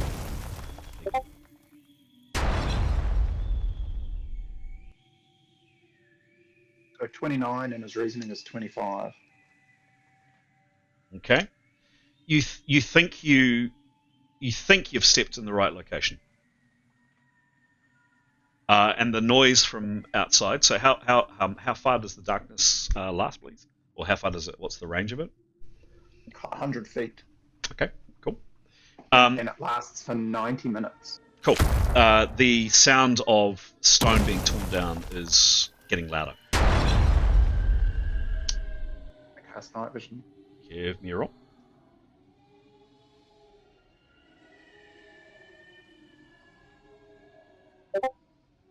88. What 8? Sorry. 8. 8. Cool. Minus 30 because of no prep. Plus 9, minus 25. The spell does go off, however. You can now see, and you were correct. Your reasoning was correct. You did take a step into past the illusion. You're in here. What is he doing? I want to go join his buddies. Excellent. You head down stairs. So this is the party order. It's a conga line. It is a conga line. And party order will matter because it is, as I say, confined space. Neathanel first, followed by Keros, then Etienne, then Grey, then Demos, then Leif, then Mithan, then Tarquin. I have light from Keros and Tarquin at the back. You can see that I'm aware of. There's no other light. Am I right? Correct. We can make it so. Okay, but right now there is no other light. Correct. There is the light from Keros' spell, and Tarquin can. Not that you guys know this, and Tarquin can see. No other light that I'm aware of. Can I describe what I've seen and what I've done to the party? So Yeah, just a second. Let me. People answer my question. Am I right? Going once, going twice. Cool, fantastic. What I'd like everybody to do, please, is slightly unusual. Can you describe, please? So, can everybody just take a second, and the GM's going to head out and get another drink to do this. I'd like you, please, to describe to the GM,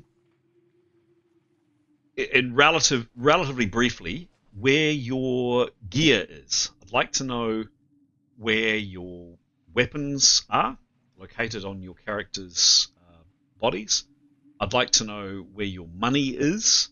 I'd like to know where things like your flint and steel are, etc., etc., etc. So I'm just going to head out, get another drink. I'll come back. An odd thing for me to ask, but yeah. So I'm going to go down in this order and just get a sense. You don't need to tell me every single object, but just a quick rundown of where your gear is, where it is on your character, blah blah blah blah blah. Back in a second, guys. I think we need to get some more light as a priority. Oh, I can't hear you, Pete. I think, are you talking? Yes, sorry, here. Leif will do a light spell. And maybe like a torch as well, just in case. Yeah. So in case there's something magical that extinguishes the stuff. True. Mithan can carry a torch. Yes. It's probably, we might be looking at a darkness situation. Yep. Oh, Now you can Mithan's see in got the a dark. lantern. Okay, that would be good. And you've got a spell for seeing in the dark, Tarquin? Yeah, I didn't think it'd come down here though, will it? No, not yours. Different darkness. Yes, I've got night vision. I can see in anything except utter dark, which I don't even know what utter dark is, but I can't see in that. I think that's what's coming, but what I'm saying. Gray also has that spell. Oh, really? Oh, that's good. Do you think? No, is there much? Should we hold hands? I don't know. What do you think? What can we do? I've also got a spell called Dark Control that I can make things lighter if it gets dark. Okay, we'll keep that in in your thoughts. Yep.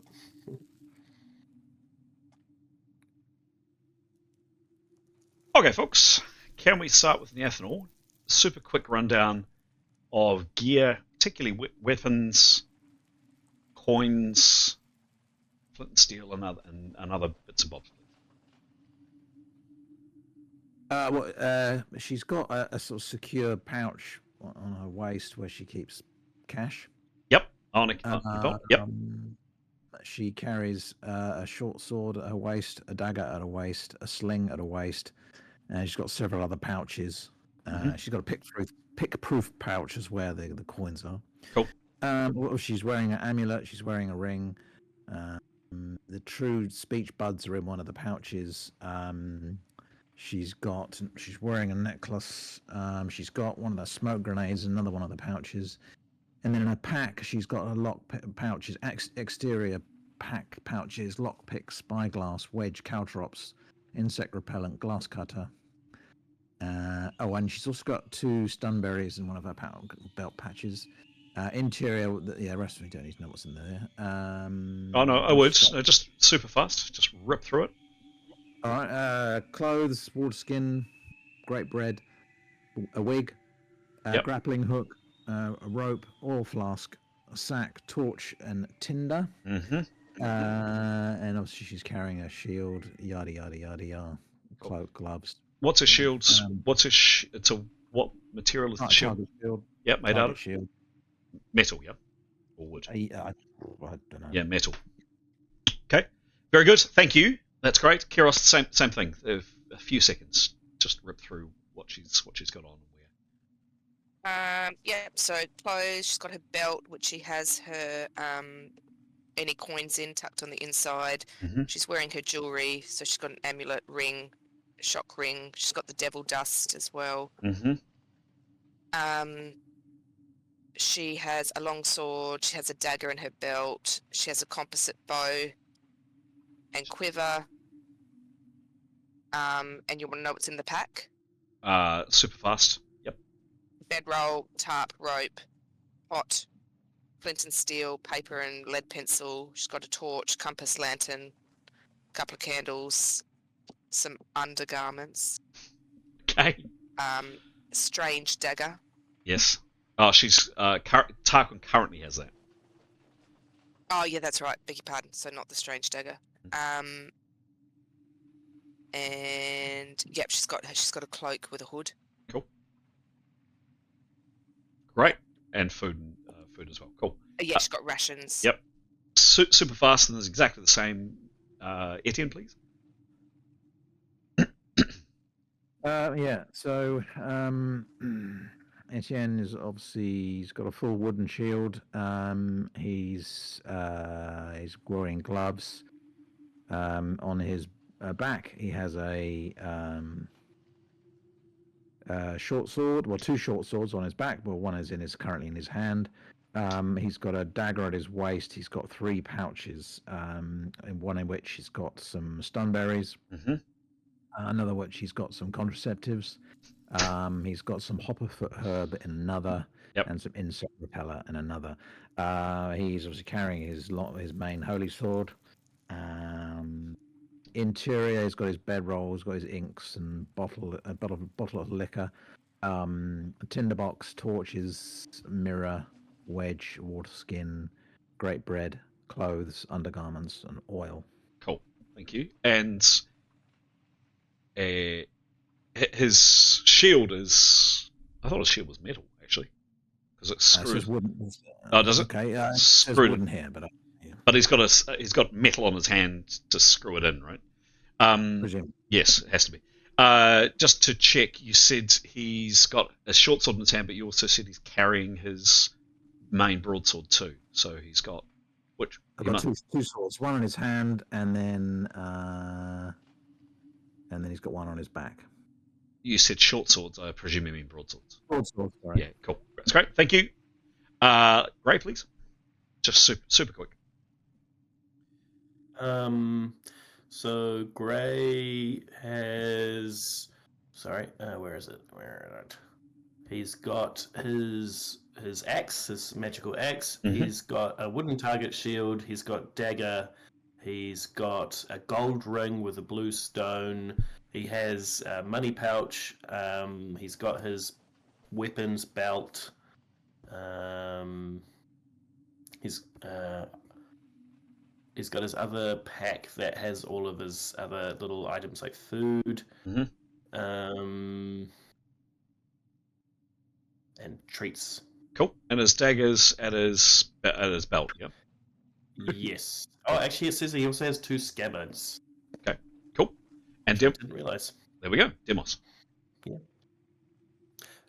Demos has his Jamie Lynn spear. Yep. He has. Oh, sorry, just my PDF's playing up. He's got.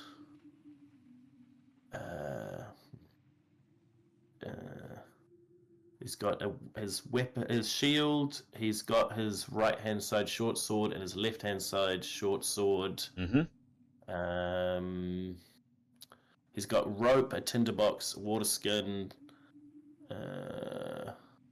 Doesn't seem to have any other kind of metal things on him. Oh, doesn't. Yeah. No, just anything. Anything I'm wanting to know. Oh, so I'm just trying to look through all of his details. There's not much.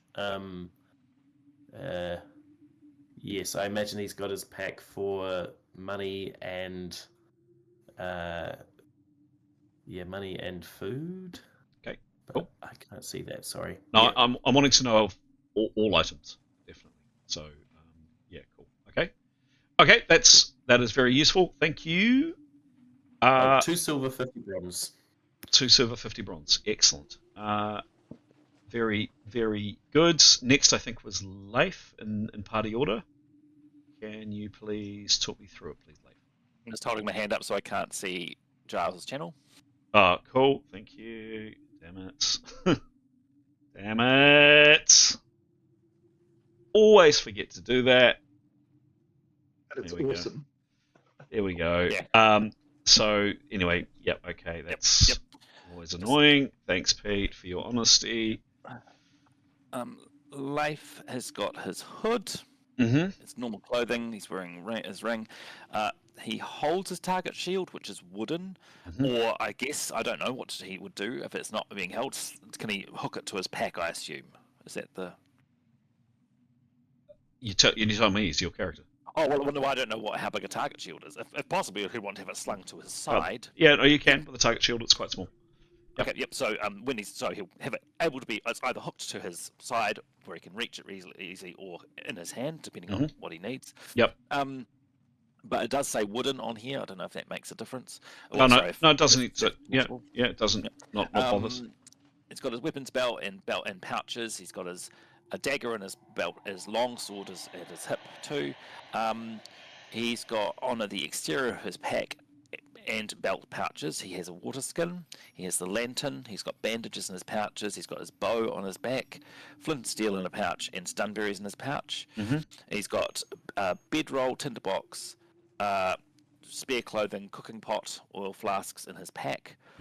Water skins in his pack, food in his pack, quills, ink, pen, paper, rope in his pack, chalk, various like jewellery, a ring and a gem and a. Is he wearing that? Which one? Tell me. Oh, so he's got an unidentified ring from Jewel Island that he's not wearing. That's in his pack, but he's definitely wearing his DB ring and his multiplier. Cool. Yep. And I've got Demos shield for some reason. I can't remember why I've got that there. Okay, cool. Okay, and Mithan, zip through Mithan, and then Fani Tarquin. Yep, same with Mithan with her clothing. She's wearing the earbuds, I think.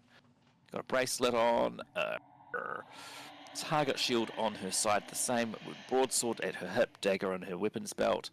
She's got herbs, as many like the stunberry herbs, stunberry and quick use herbs, non-prep herbs in her pouches. She's got the other herbs in the preservation box in her pack. And other things, she's got bandages in her belt pouch, water skin outside of her pack, composite bow on her, well, stashed on her pack, unstrung, I assume. Yep. Spare bowstring in her pouches. And same stuff in her pack: bedroll, tinderbox, flint and steel, spare shirt and pants, oil flask, water skin, rations, pen and stuff, more spare bowstrings, rope, a tarp, copies of spells, chalk, and good clothes. Excellent. Very good. Thank you. And then finally, Tarquin, and this may or may not become apparent of why I'm going through this exercise, which may strike you as a bit odd in due course. Lastly, Tarquin, please. So I can't do that, and I can't open Dropbox. But he's holding Carius's dagger in one hand. He has one dagger in like a boot holder and one dagger on his belt, and a short sword on his belt, his bow over his shoulder, and everything else essentially in his pack on his back. Okay, great. Thank you.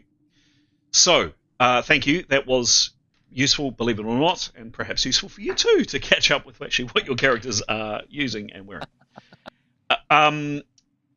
Excellent. So, we've just seen a sequence. Most characters are unaware of, obviously, both Mithan and Tarquin's activities, and everybody bar Tarquin are unaware of what's just happened, what Tarquin has just seen, of course. Everybody else, however, is either in the process of going downstairs, down into this, down these stairs, and then turning a corner and then going down again, or they're waiting above. The racing around the you think it's a temple, you're calling it a temple, the room at least took, I think we said, 1.5 minutes, and during that time, both Keros using her light and Neathanol are cautiously going down, so perhaps the timing's not quite right, but it's not a million miles off, because Neathanol, you're being very cautious as you go down, and it is happening simultaneously. Neathanol, Keros, and Etienne, this is initially what you see, and of course people coming along behind you, this is what you see. So this is Keros with her light. She's shining a light out in front. Neathanol doesn't have a light, but is utilizing the light that Keros is shining. Etienne's behind, and then if you imagine here, the stairs, or the tunnel I should say, turn a corner, there's a landing, and then up here is the stairs that go up to the room that you found where you broke the flagstone. So you've come downstairs, and then there's flat for a bit, flat, and then Etienne's standing at the top of the stairs. Keros is partway downstairs, and you can see Neathanol is downstairs. What you can see, courtesy of Keros, is, hang on. So what we can see from Keros's light, very cautious as I move her down, is a corridor. It is very, very narrow, as described. There is indeed, Neathanol, you'd thought you'd seen a doorway here, and now a little bit further down, yes, indeed, there is a door. And Keros, shining your light down, you can see it goes down, the tunnel goes down 40 foot, and then it takes a right-hand turn. So around this way, around here, is where the tunnel goes. This is happening simultaneously while, if you imagine, use your imagination, Tarquin and Leif running around upstairs. Neathanol, you've done checking, and you think you're pretty good. You've come down to here. Keros is... What are you doing? I think Neathanol will creep, just say to Keros just to be still and hold the light, but just without saying anything, just holding her hand up. Mm-hmm. And then she'd like to creep to the door and just give it a listen. Sure. So you move up.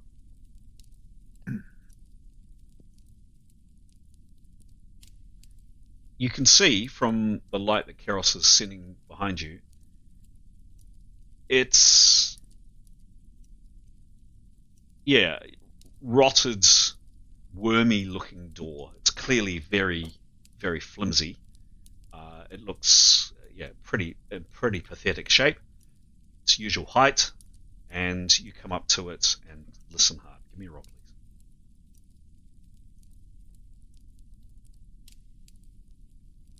69 plus 82. Silent, completely silent. Okay, well, she'll creep back to Karios Mm-hmm. and put her lips to Karios's ear and say, I think we wait for the others. Response from Kyros. He just nods. Hopefully, Okay. can feel the nodding. Yep. Feel the nodding. Very good. Etienne is next in line. He's a little way. Just spin Kyros around. You can see Etienne is a little way further up the stairs. Is Etienne doing anything at this point? I think he will wait for the others to... Well, no, I think he'll walk down to Karios. And I think he will make his... And if he requests that the others sort of stand to the side, and he'll kind of effectively be where Neathnol is, if that makes sense. Okay. There's quite a... It's really cozy in here. You can just pass. I would ask in a hurried situation, you probably have to make a maneuver. In slow time as we're doing now, no problem. But he moves past where Neathnol is. Okay. You're kind of moving your way around. It's really snug in here. And while we're waiting, I think Neathnol will light a torch. Okay. Great. Very good. So that takes 2 minutes to get a flint and steel going. So by that time, absolutely, everybody will be down behind you. We happy to wait that length of time? Yep, otherwise keep still. Cool. All right. So I'll go back and I will... This. Okay. Within reasonably short order, there's kind of shuffling noise behind you as your companions, in the remainder of the party order that we described, come down behind Neathnol. At the end of this, you will have a lit torch. So next, remind me again, please. We had Etienne. It was Etienne, and then after Etienne, it was, please. Neathnol, and then Karios. Yes, I've got that much. And then after Kairos, it was... Either Grey or Demos. I think it was Grey, yes. Right. Grey, Demos, Leif, Mithan, Tarquin. Thank you. I'll just prop some characters here. Yeah. Grey. Demos. Cool. After Demos, it was Leif. Is that right? Correct. Leif. Tarquin, who's sweating a bit and can also see in the dark. So Tarquin, this is all the very poor light obviously does not affect you. You can see very well. So here we are. Go back to the screen. There is Neathnol with her lit torch. There is Kairos with her beacon of light. There is Etienne out in front, and then behind we have Demos, we have Leif, sorry, we have Grey, Demos, Leif, Mithan, and then finally Tarquin. Can I suggest that we... Go on. You've now caught up. Tarquin, you're slightly round the corner, but you've now caught up with everybody. What if anything, are people doing, saying, etc. Tarquin, you'll be breathing quite hard after your experience. Can I suggest that we kind of arrange more in party order so we've got more kind of combat people at the front? I think we should go into the door, but maybe we could bring a couple of substantial warriors up behind Etienne. Yep.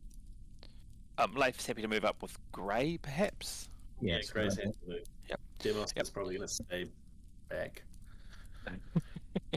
So I think Nyathana will go. Oh, past the sorry, Graham. Anybody else doing or saying anything?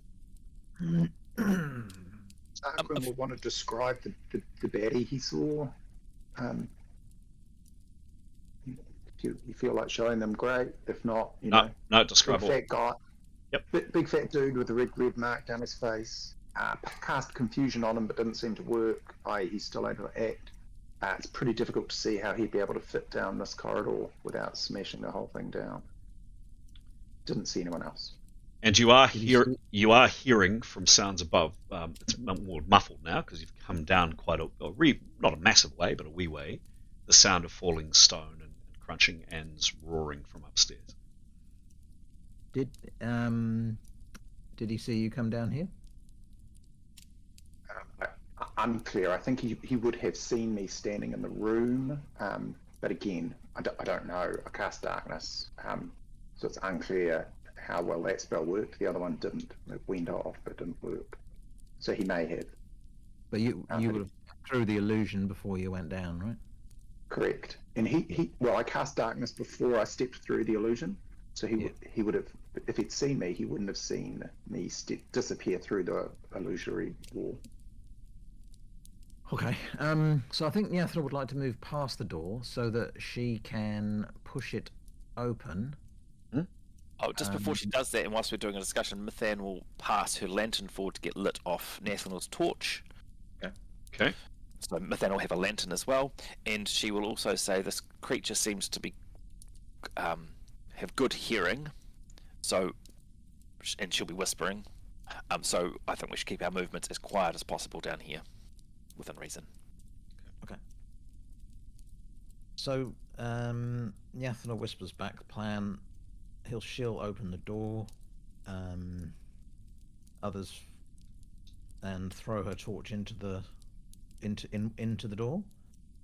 Step aside and then step back in case anything wallops us, and then Etienne will go in, and followed by the other warriors. Would that be a good plan? Yep. Okay. And So in terms of party order, I've got Nyathana moves over here. Yeah. Door opens inwards, so Nyathana can do that. You said who was moving up with Etienne, please? So Etienne, Gray. I got Gray, and then and Leif. and Leif, please.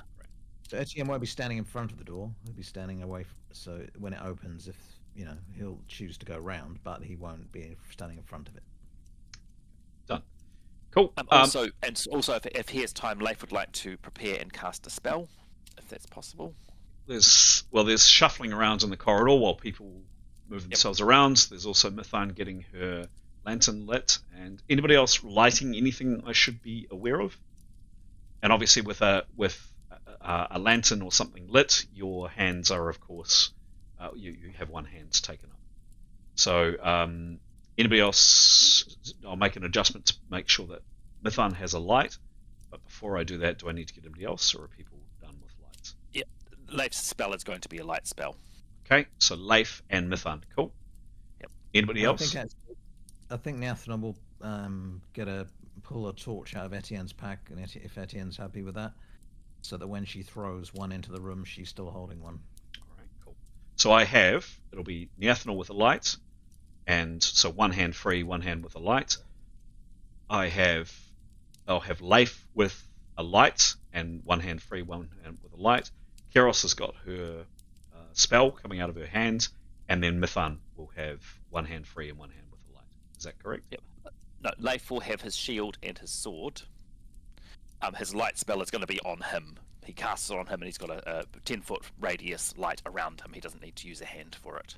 Okay, noted. Once he's cast it. Okay, cool. Any other changes from that? I need to know. Only that Etienne isn't standing in front of the door. Yeah, got that. Yep. Anything else? Nope. Great. Cool. If we're standing around Tarquin, we'll be prepping. Okay. But obviously, he's not going to hold it. Cool. Thank you. Very good. Give me a sec. Gray would like to be holding his shield and his axe. Okay. Very good.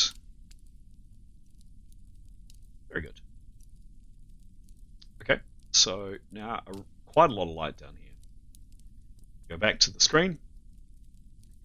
Neathanol is going to have a light one way or the other. Etienne, Grey, Leif with a light around him, Kiros with a light, and Mithun, sorry. Very good. That's what you do. You've prepared. Anybody that wants to prepare is fully prepped. What happened? Yep. Leif spell? Yes, please. Give me a roll. 64. Sorry? 64. 64. Thank you. Very good. Spell goes off. So yes, Leif, you have light. What happens now, please?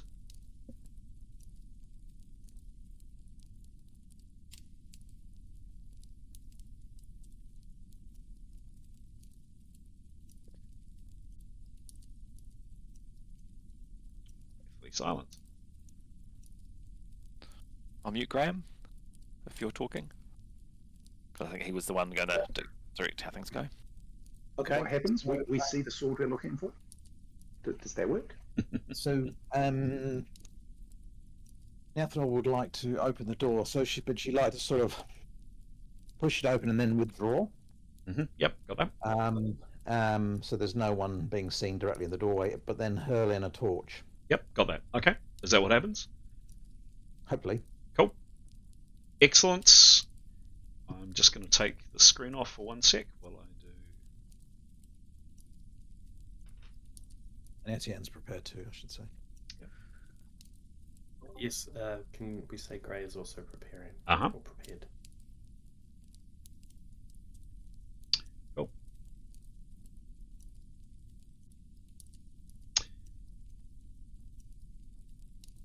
So, the rotting, decaying door opens with a groan. It opens inwards, and lots of light here. So, what are we? Let's see if we can do. Let's see if we can do this.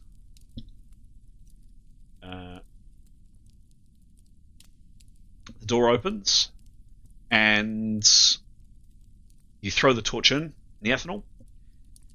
Nothing happens. There's no sounds in there. Nothing comes out. There's no noise, and you're Neathanol one side, Etienne on the other, to one side of the doorway. What happens now? Neathanol would just like to take a little sneaky peek in. Sure. Extends head a little bit, then back. Sure. Give me a perception roll, please.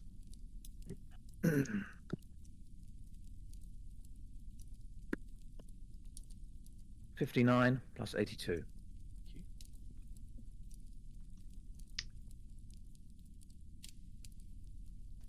Okay. So she glances inside the room. Now there's a lot of light coming in from all of you guys now, plus the fact you've chucked a burning torch into the room. This is what Neathanol sees, peering in.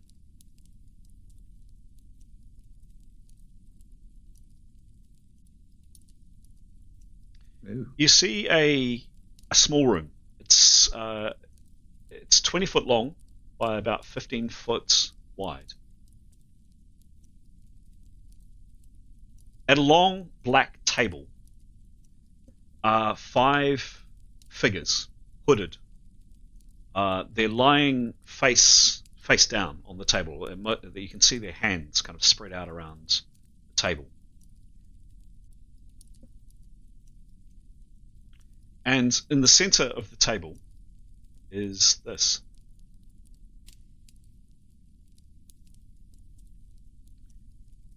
A ruby chalice. That's what she sees peering around this way. The wall is here. It's just simply for visibility.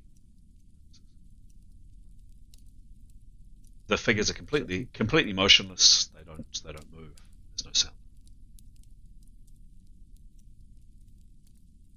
Okay.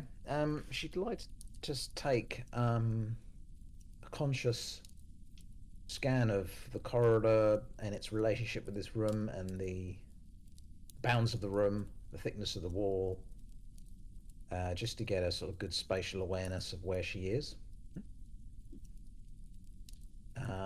And then she has prepared, but so I guess she'll just sort of shuffle into the room and just have a little peek around the door, so she can see the other end of the room.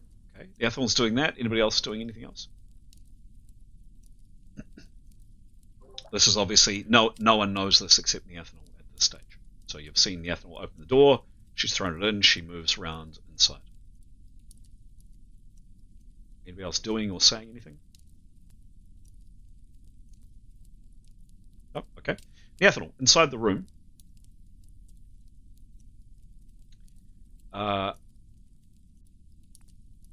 On a mildewed oaken shelf at the rear of the chamber, you can see it here, 2 pouches. 1, 2. Several scrolls, a couple of books jotted around, and 5 amulets. There's no movement from the figures seated around the table. They're motionless. 5 amulets, 5 figures. Okay. Should just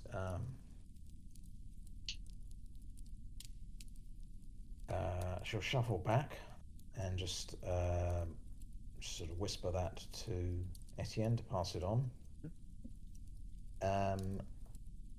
Asking, should I get a bag and just whip all those contents into a sack and then leave? Anybody else before? Okay, so she's done that. Etienne, you've whispered this information, kind of Chinese whispers. It probably ends up something quite different to Tarquin at the end of the line, but kind of the message is repeated. Any other act? While Nathanel's asking that question of Etienne, is anybody else doing anything, saying anything, doing anything I should be aware of? I guess Tarquin would be looking at the walls and seeing if there's any other way out, any secret passageways and the like. I mean, he can see well. He's going to be looking. He'll go for a wander up and down. He's not that keen to go back out with the beastie. Okay. So give me a roll. And yes, you can see. You can see. What's the description of the spell, please? I think it's like daylight, right? Which one? I can see like as if it's normal daylight. Cool. So, as if it's daylight. Yeah, sure thing. Yep. Give me a roll, please.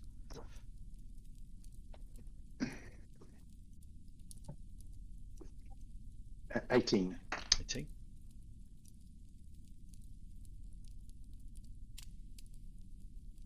Okay, plus 105 minus 25. Tarquin, you now do you go back up into the room? So if you remember, just to describe where you've come, you're standing there. Behind you, there's a little bit more of a landing out to maybe about here, and then a little bit of a landing here, and then there are stairs up into the hidden room, the room with the illusion across it. And the stairs are narrow, right?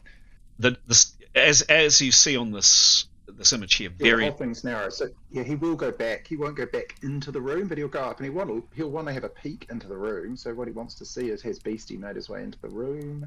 Okay. It's gone. Presuming that will all be pitch black. Yes, it is. Yep. Well, as far as everyone else, not for me. I would presume it to be correct. So yes, you go up. You didn't say you stalked, so you walk back up. You're not particularly quiet, not particularly loud, but you walk back up. You take a quick peek into the room. There's nothing there. It's the room as you left it, and it has gone quiet out by the broken rubble, etc. Anybody else doing anything I need to be aware of? Was Nathanel's? Oh, I suppose if Leif heard Nathanel's question, he would pass back through Grey and Etienne. That he thinks, well, can she investigate the bodies a bit, and then perhaps gather stuff, and out she goes. Perhaps not the goblet. That's what he would. I mean, and have a quiet discussion, I suppose, with the people perhaps with Gray and Etienne and Keros. I don't know. Gray would A be very- interested in shiny. A whispered conversation. Does that, agreeing with Nathaniel that if she could take the items, and just perhaps have a little bit more of an investigation of the figures is what he would suggest to pass on to her via whisper. Does anybody else go into the room?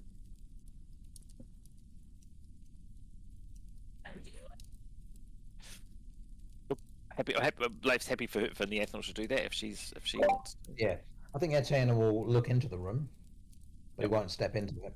Okay. So, what Nathaniel wants to do? How quickly can she scoop all these items up?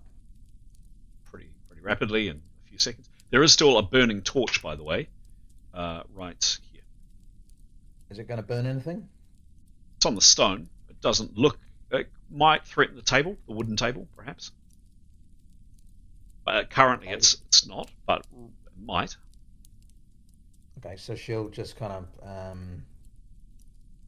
Well, she's got one in her hand anyway, so I guess she'll pass that back to whoever's in the corridor who can take it. Etienne can't because he's got his sword out. Anyone hold a torch while she does this? Yep, Gray can. Okay. Okay, Gray's got a torch. I'm not going to swap the figures over because I did ask that.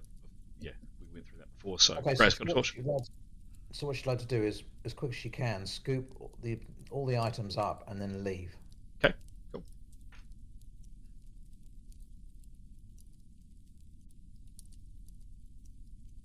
Oops. Is it going to let me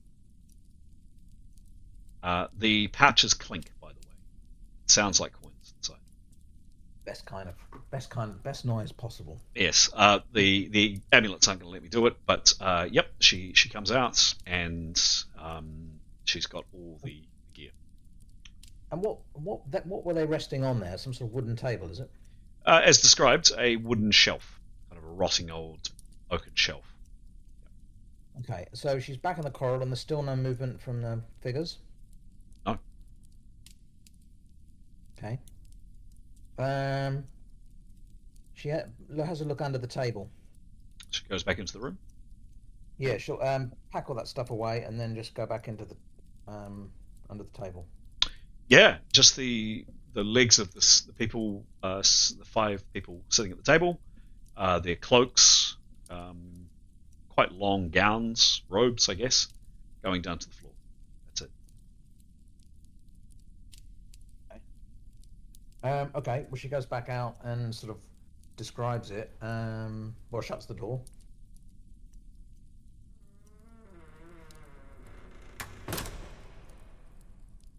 And then sort of describes exactly what she saw inside, saying she's left the goblet. There's sort of 5 skeletal figures. Well, not skeletal. She doesn't know what they look like. She hasn't looked at them. Oh. Okay. They're covered in robes, so they're, you can see on the image, they're hunched, they're slouched over, they're sitting on chairs, they're slouched over, and some of their hands are splayed out. So you can see their hands. They're not skeletal.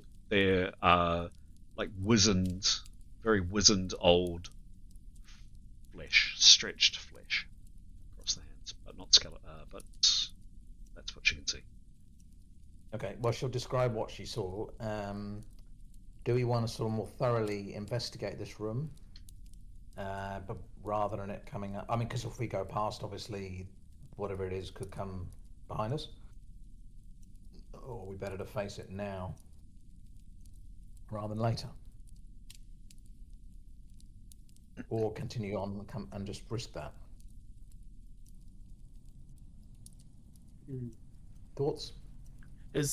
Can you see there's more behind this road, like more beyond? Is there a door leading somewhere else? No other evident passages. I mean, we've got a corridor that continues on. The question is whether there's a corridor that continues on, obviously the one we're standing in, but there's no other door off that room that I can see. There's not. There's a wall here, and this is just simply to allow visibility into the room. So there's a wall there, and there is a wall there. Tarquin, who can see like it's daylight, would offer to have a look in if that's helpful. I don't know, because there's light in there if it makes a difference. But otherwise, I mean, we should have a rummage around. I guess the question is for the party whether show of hands whether we ransack this room now, check the figures out, risk them coming to life, or carry on and then risk them coming to life when we're further down the passage, and then we're attacked from two sides in a confined space. Thoughts? I think. Zach, Rain, Zach. Yeah, it would be good probably to at least kind of maybe identify them a little bit in case, I don't know, what if they're TCOS agents or something like that, if we recognize anything about them. What happens if one of them has a sword strapped to them? We take the sword. Well, who wants to come in and have a rummage then, apart from the Gray would be interested in any shiny, so he would probably want to go in. Alright. Well, Neathan will go with him. And again, Etienne will stand by the door if there's any ruckus. He'll either cast or he may cast and then act on it. Okay. Gray and Neathan have gone into the room. Is anybody else doing anything? I think Etienne will move on a bit so that someone else can also stand by the door. Yeah. Leif will move up to the door but won't go in, and he will just say to the group, he's just reminding them, of our guides, and this is our guide's ancestral city, and that he's feeling respectful of these bodies. He's feeling that these are E.R.P people. It could be wrong, but he's got a respectful air about him. Due to he's not here to sack the city. We're here for a proper purpose. Okay. Leif whispers that. Keros, anything you're doing? Do you move up with Leif? I'm guessing you do, but tell me otherwise. Yeah, no, definitely stay close to Leif. She'd also like to click her heels and think of home. And also checking on Victory and what's going on. Victory has post-traumatic cat disorder. She is not a happy kitten. She needs kitty Prozac. Anything else that Keros is doing or saying I need to be aware of? No, she'll be ready to cast if she needs, but no, she's just... Demos, actions. Nice one. Demos, actions for himself. Demos is just gently swaying. Leaning on it. Is he moving? He's kind of halfway down the stairs. Is he moving down? Is he staying there? Any people squeeze past him? Are people squeezing past him? Yeah, he would be... He'd probably want to be moving closer to the group down the stairs, and he would just be going very slowly and quietly as he can, and if people want to get around him, he would also just make room. He's wanting to be, I don't know, not noticed. Cool. Done. Yeah. Methan, and then we'll come to Tarquin at the end. What's she doing? Yep, Methan would move up. Yep, absolutely. And she'd communicate to Demos that she's aware that he's feeling really groggy due to lack of hits, and whatever way you say that in this world, that he's feeling his life energy is depleted or whatever, and she's happy to renew that once we're about to rest, and I would apologise that he'll have to grin and bear it until then. Okay. And then lastly, Tarquin, you mentioned you were wanting to look at stuff or do stuff or whatever, and of course you can see as if it's daylight. I mean, he'd just be looking to see if Beastie was in that room, which I think he's done, and He it's has. not there, and he'd just be looking to see if there were alternate, triggers, buttons, passageways, things to know. He hasn't spotted anything. I guess is he moving to the front is probably one of my questions, or is he staying where I think he's happy hanging at the back unless others ask him to move. Cool. Done. Gray and Neathanol, you've now reopened the door, and you're back in this room. Okay, Neathanol says to Gray, I think it might be better to at least leave the figures till last, and maybe don't touch the goblet just yet. I guess she says, I wonder if we just have a little look under the shelf, just check there's no secret passage or anything on this far end of the room. Okay. And go about it systematically. So. Cool. And Gray, what are you doing, please?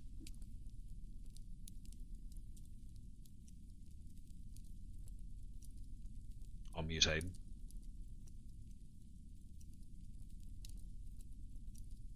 Hello, Aiden. You're on mute. Sorry, guys. Sorry.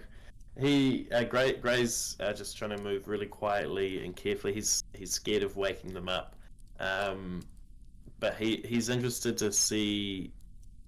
He wants to maybe have a sniff around and see if he can detect any poison. He's got poison lore, Yeah. so he might know a little bit about the smell, just to particularly around the people and the cups. But he doesn't want to touch anything. Give me a roll, please. He's going very carefully. Okay. Ooh. Sorry. I'll just grab this.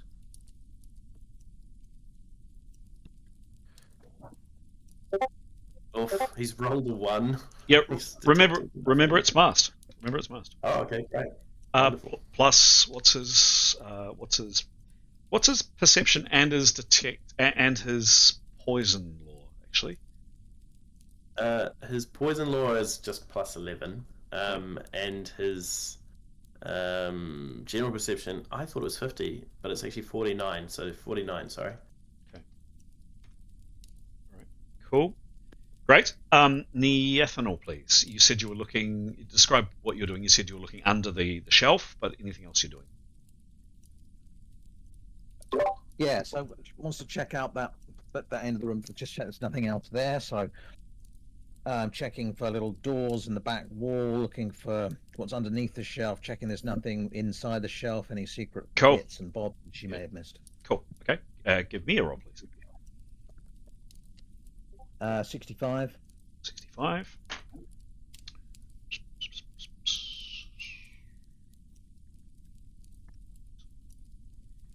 And what is her perception, please? 82. Okay. Firstly, Gray. So you're coming up. You're being very cautious. There are these slumped, hooded figures, and as mentioned, you can see. There's some hands stretched out, and the flesh looks intact, but kind of withered and old, and not rotten, but just stretched. It's probably a good description. You can't see anything else of these figures other than their hands. All their heads, as you can see, are slumped forward. Coming up and using your sniffity sniff and your perception as well. So your perception skill encompasses both your smell and everything else. And yeah, going back to your knowledge of poison and rotten things, there's definitely you can't quite place it, and it's very old. But there's a sense of something, and you come up to here where you're not leaning over a person, and you stretch out a bit and you sniff around the chalice. You don't touch anything, but you sniff around the chalice, and yeah, there's this smell from the chalice. You can't quite place what it is, but you're pretty convinced that this chalice held something not very nice and probably quite fatal.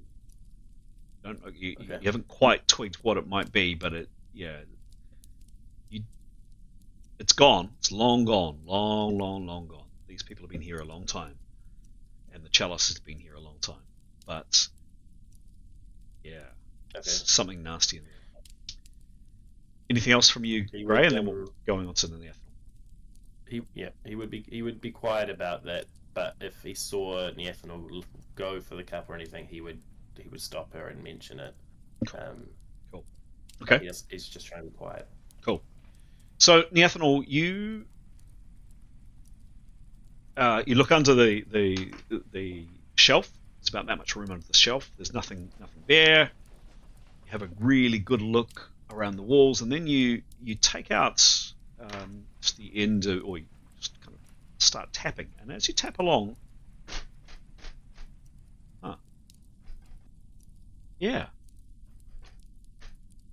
there's a hollow noise, quite an obvious hollow noise from this wall. Doesn't sound like there's stone behind it. You thoroughly check the wall, check it. You can't see anything obvious, however. There's no obvious catch or lever or anything. but there is definitely, you're tapping the walls here, and tap, and it's solid. Solid stone. It looks like this tunnel and this room have been carved out of the rock. Tapping on this wall is similar to tapping on this wall. There is the resonance is similar.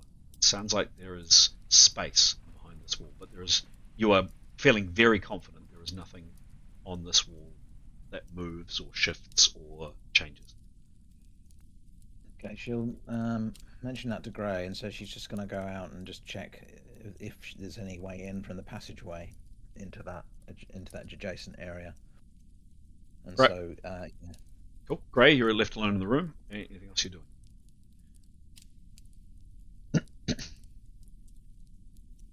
On mute, Aiden.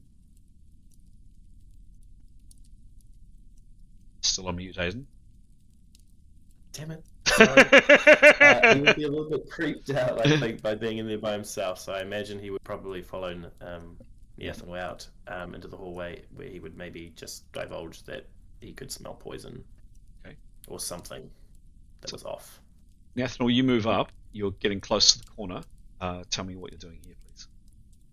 Yeah, so again, just checking for secret traps, or particularly interested in the that she knows there's probably a room somewhere to the left, so she's looking for any kind of ingress. Oh, she's near the corner, is she? She's very near the corner. Okay, in which case she sort of beckons someone to come up with a more powerful light. One of the people who's lit up or something, would be good. She's got adequate light. She's holding a torch. Okay, in that case, she does a quick head around the table, the corner and back again. Okay, cool. She peers around, and the length is about there, I think. It's about. No, I'll show you the length.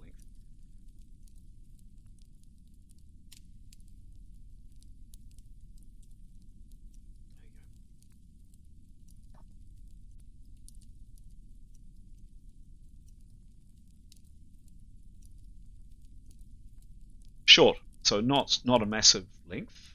Call it another 40 foot, 50 foot.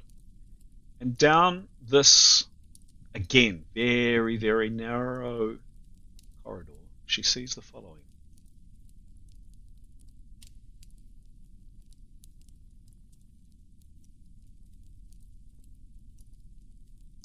A big metal badger. Not a big metal badger. There are two niches in the walls, slabs of stone, and lying on each is a cloth, rotted, mouldering, rancid-looking cloth. And with both, she can see, even from the light of her torch. And you can make out there a figure. Lying down. Yep, you can see a figure lying down there, and a figure very close to her lying down there. At the back of the niche is a wall, so it's just a little alcove. And then at the ends of the corridor,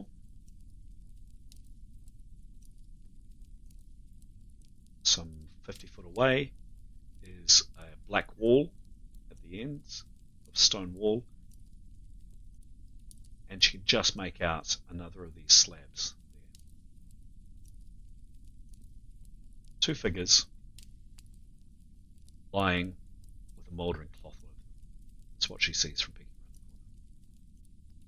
the corner. Okay, she's just kind of a quick word with the party on that, whispering and saying, "I see dead people," and that there are figures with cloths. Now, were these to come alive, we need some space to fight them, and so suggest it would be a good idea to just fully excavate, maybe do what we need to do with the figures with the poison jar, just have a look at them in case they've got any items on them. But actually, if anything happens, I think it would be sensible to actually file back into this room that we've just been in, and maybe even lift that shelf up to give us a bit of space, so that we could more than one person can attack whatever's coming down the corridor if it does come down the corridor, and getting some general kind of thoughts on that. Else it's just going to be one-on-one, and if somebody gets in trouble... Yep.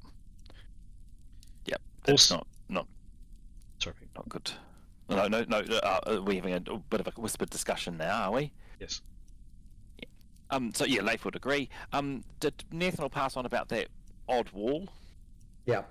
Oh, okay. Not much odd, as in an internal wall rather than carved out of the stone. So she surmises that we're in some sort of complex, and that probably there are rooms and passages all around them. Probably, there's probably that may not be the way in. And once she's done that, she'll look along that wall though, in case there is a secret passage into that room. Okay, cool. We'll do that dice roll. It's 1 o'clock. I'm happy to play on for another half an hour. I'm also happy to call it there. What do people want to do? Uneasy, I'm around. I've got time. I'm happy to carry on. I'm curious to see what's going to happen. Yep. I could do another 30. Alex? Yeah, I do have stuff to do, but happy to play till 1:30 if we can. Yeah, if you want to keep playing after, somebody can play Keros. Okay. So Nathanel, thank you. Let's play on for another half an hour. Nathanel, you're using your light. You're looking around.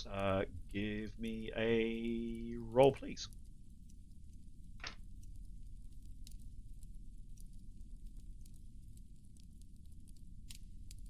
$36.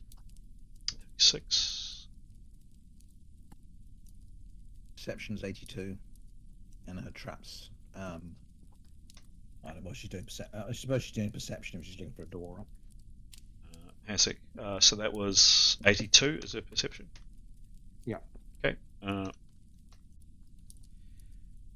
So, yeah, hard. Really, really, really hard to find. But examining, so you were looking at this wall here. Oops, no, dangerous to move a figure. You're looking at this wall here, and there was this hollow sound. So coming out here and checking this wall, really hard to find. She has to really, really look. But she very, very much kind of in the middle, but really well hidden. Marked down a very hard maneuver, by the way. The roll here, the ethanol, was a routine, hollow sound, but this was very hard. She finds a stone panel. Actually, sorry, my correction. 7 inches above the floor, the bottom of the floor, so not in the middle, the bottom of the floor. There is a very, very small little hole where you think that you could put a finger in. Very well hidden. Quite easy to miss it. Can I check for any traps that I might find associated with it? Give me a roll.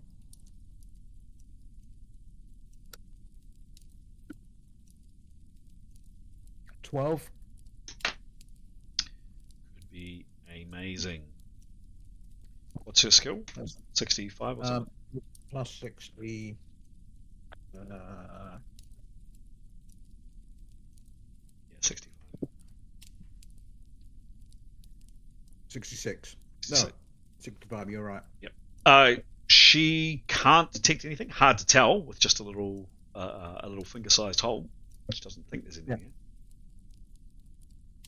All right, should we beckon to the others and maybe do a similar thing where Etienne comes up and if she figures out how it opens, she stands one side, he stands the other. Doesn't know. And then Doesn't know if anything Right, opens. She's got no idea. all right, well, she'll give it a go. Okay. Does anybody do you change party order? Does Etienne move down, for example, or He'll move down so he's closer. the side? Yeah, sure. And anybody else moving down with Neathnal, or just those two characters there? What's Grey doing? What's Leif doing? Etc. Grey would move down with him too. Others? Leif will want to close the door to the table room. Okay. Just reach in and close it, and he would not move up. No, and he would move up a little bit, but not too close. Okay, you tell me where. Just yeah, at the door basically. Yep, perfect. Others shuffle down, tell me if not. So everybody now, bar Tarquin, is on the... Well, whoops.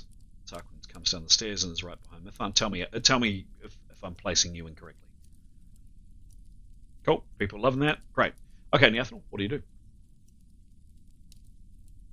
Push the button. So she reaches inside, and yes, there's a piece of metal she feels with her finger. She clicks it, and there's a graunching sound, and a doorway opens. Ooh.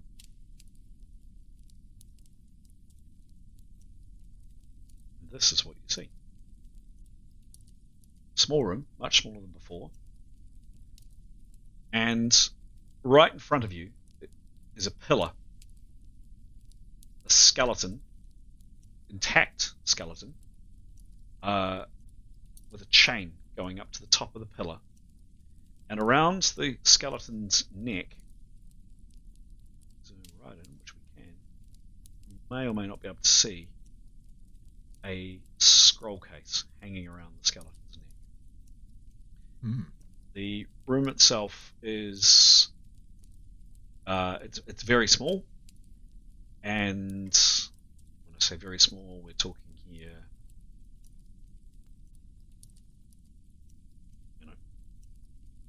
11, 12 or so foot by about the same width, 14 or so width.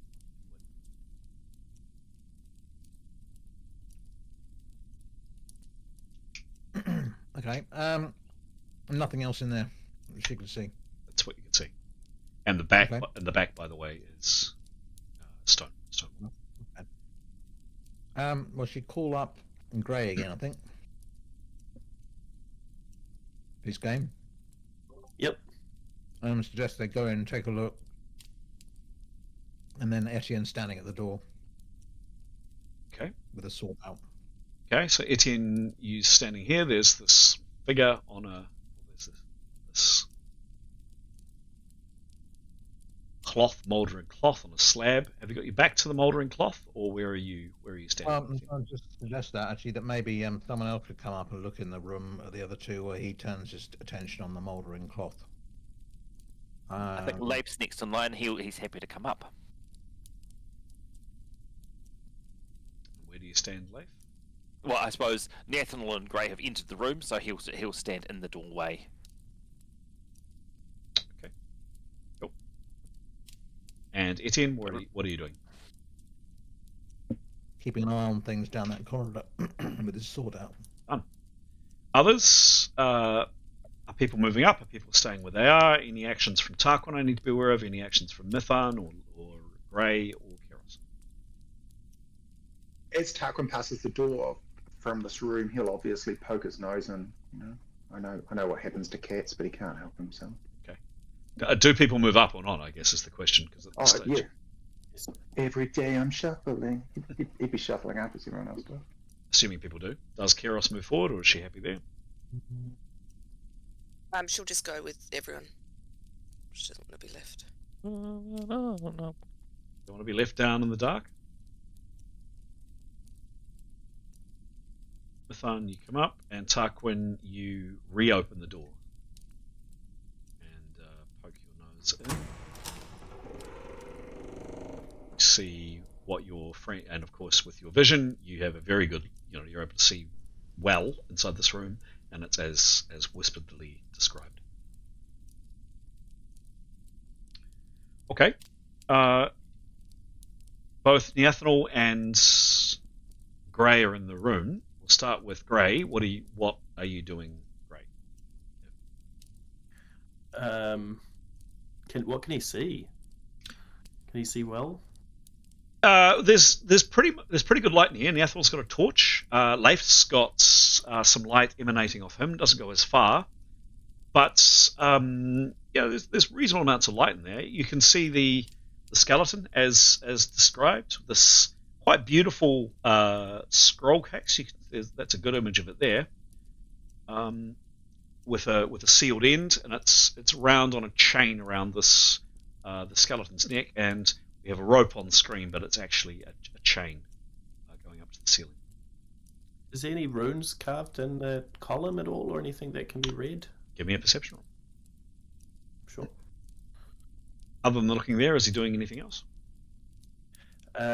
Just percepting and smelling, really. Oh, yeah. 78. 78. Very good. Cool. And what's his perception, please? 49. Okay. We'll come to him in a second. And Nathan, what are you doing in here, please? Checking out the room. If Gray's looking at the figure, then she'll check out perceive the rest of the room. And I guess just looking at that, whether there's another room on from. Obviously, she can see the back wall is hewn stone. Just looking at the wall on the right as she enters in. Oh, yeah. Okay. Give me a roll, please.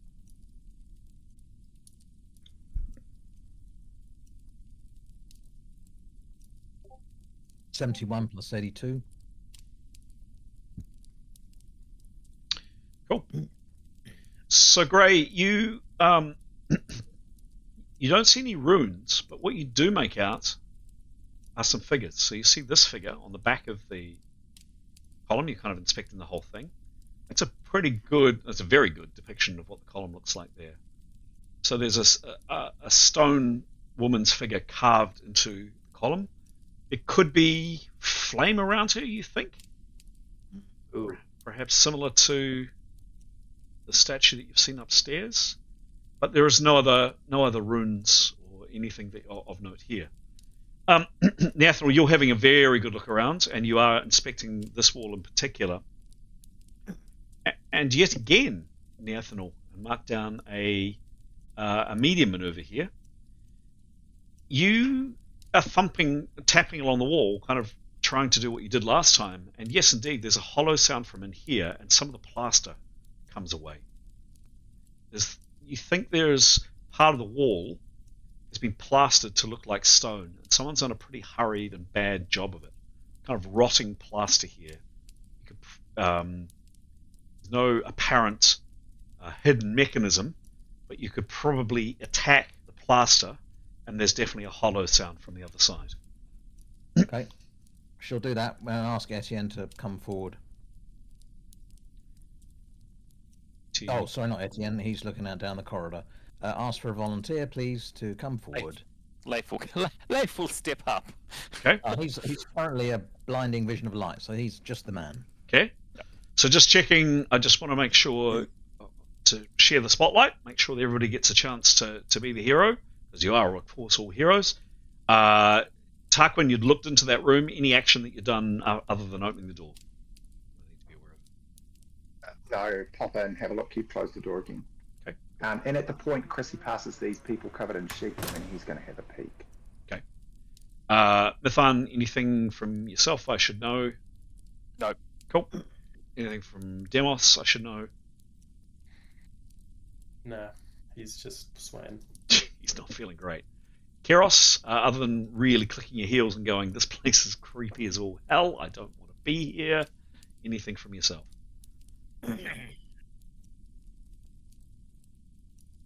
That's assuming a no.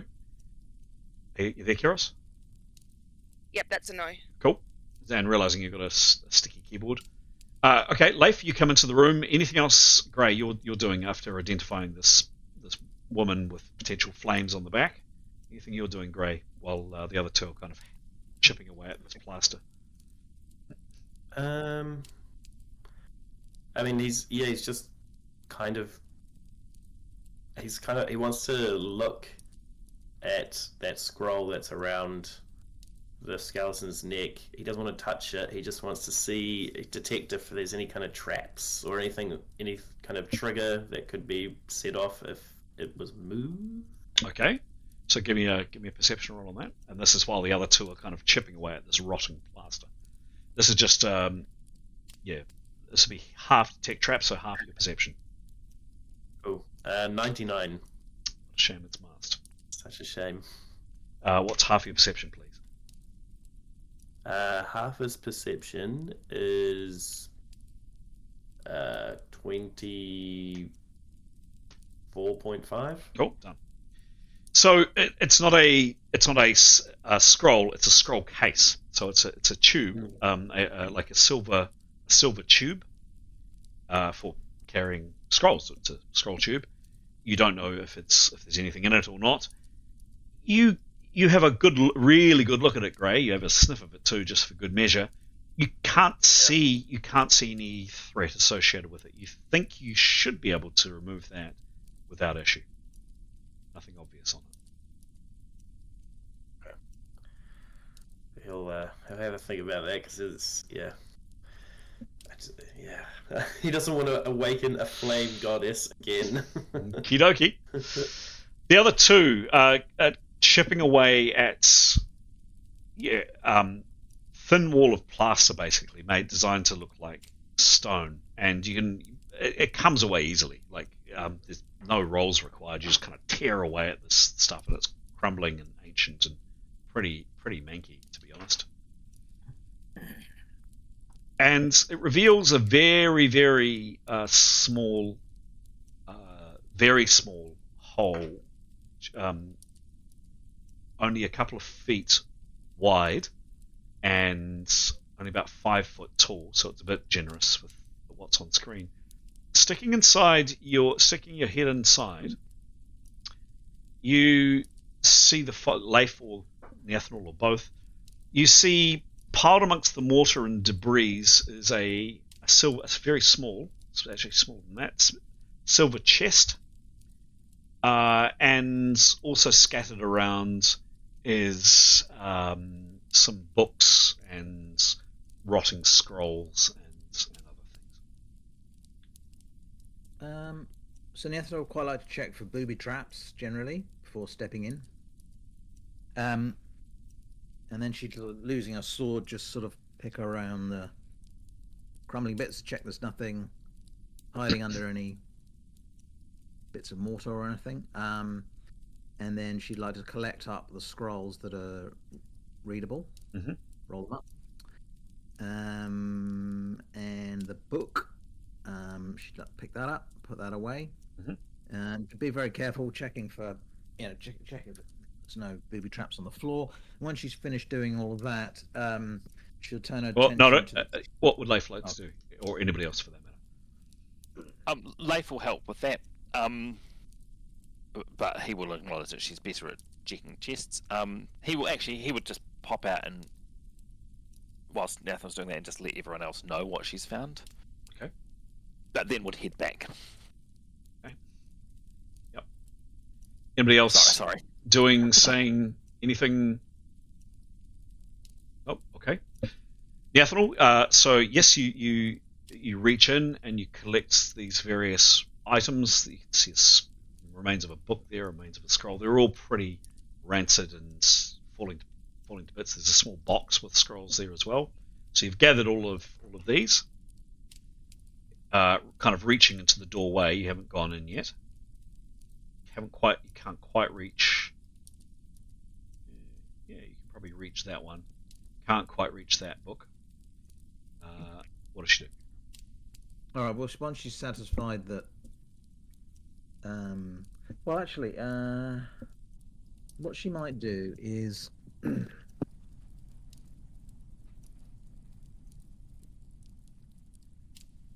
so this chest, is it carryable? Oh yeah, it should be actually. I made it a little bit large. It's kind of that. That's quite carryable. Yep. Okay, so once she's satisfied that there's no booby trap in front of her. Oh, yep. Give me a roll on that, please. I need to ask.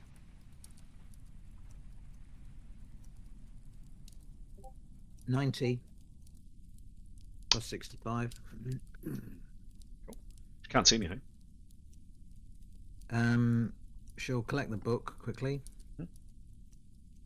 And then I guess with her sword and with her pressed against the wall, turn the chest so the opening of it faces the wall.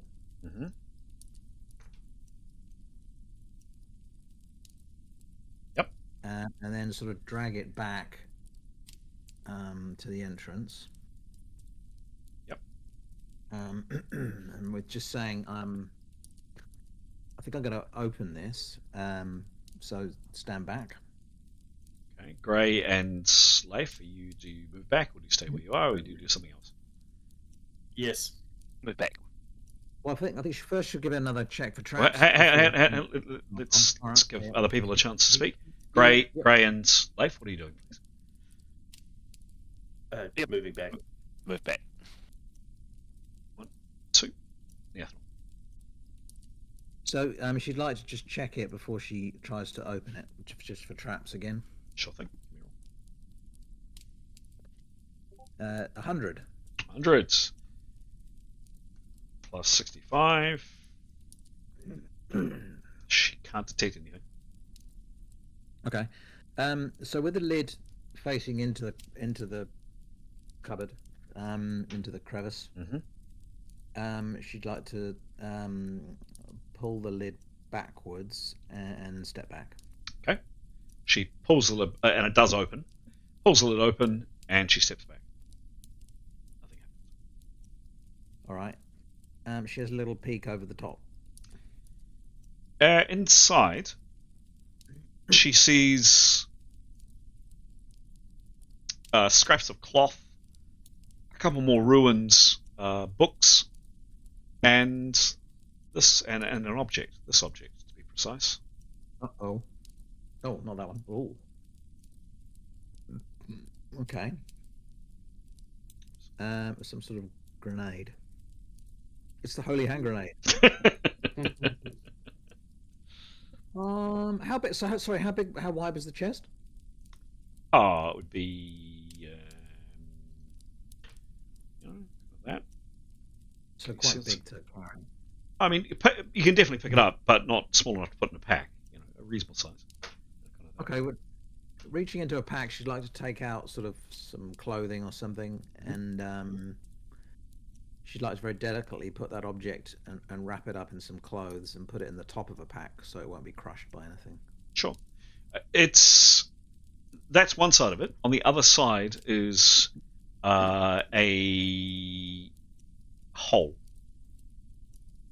So the size of this would be about that. And there is a protrusion where something could be attached into it. Oh, so would she estimate this to be a kind of mace head? She thinks it's exactly a mace head. Yeah, got you. Okay, so she won't bother wrapping it up. Well, no, she will anyway. Why not? She say, I found a mace head. Then she's gonna just. So the rest of the stuff in there, is it worth retrieving or is it just buggered? It looks pretty manky. And can she just check the bottom of the? There's no check for false bottoms. My favourite thing to do. Sure thing. Give me a roll, please.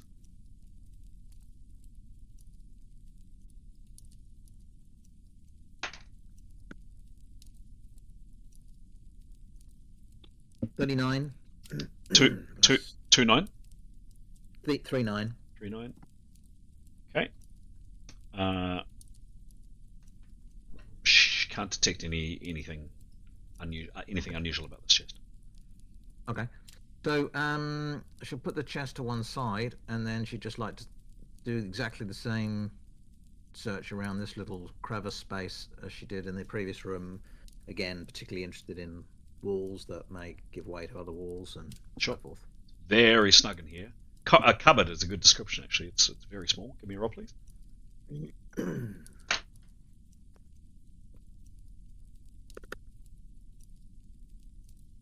81.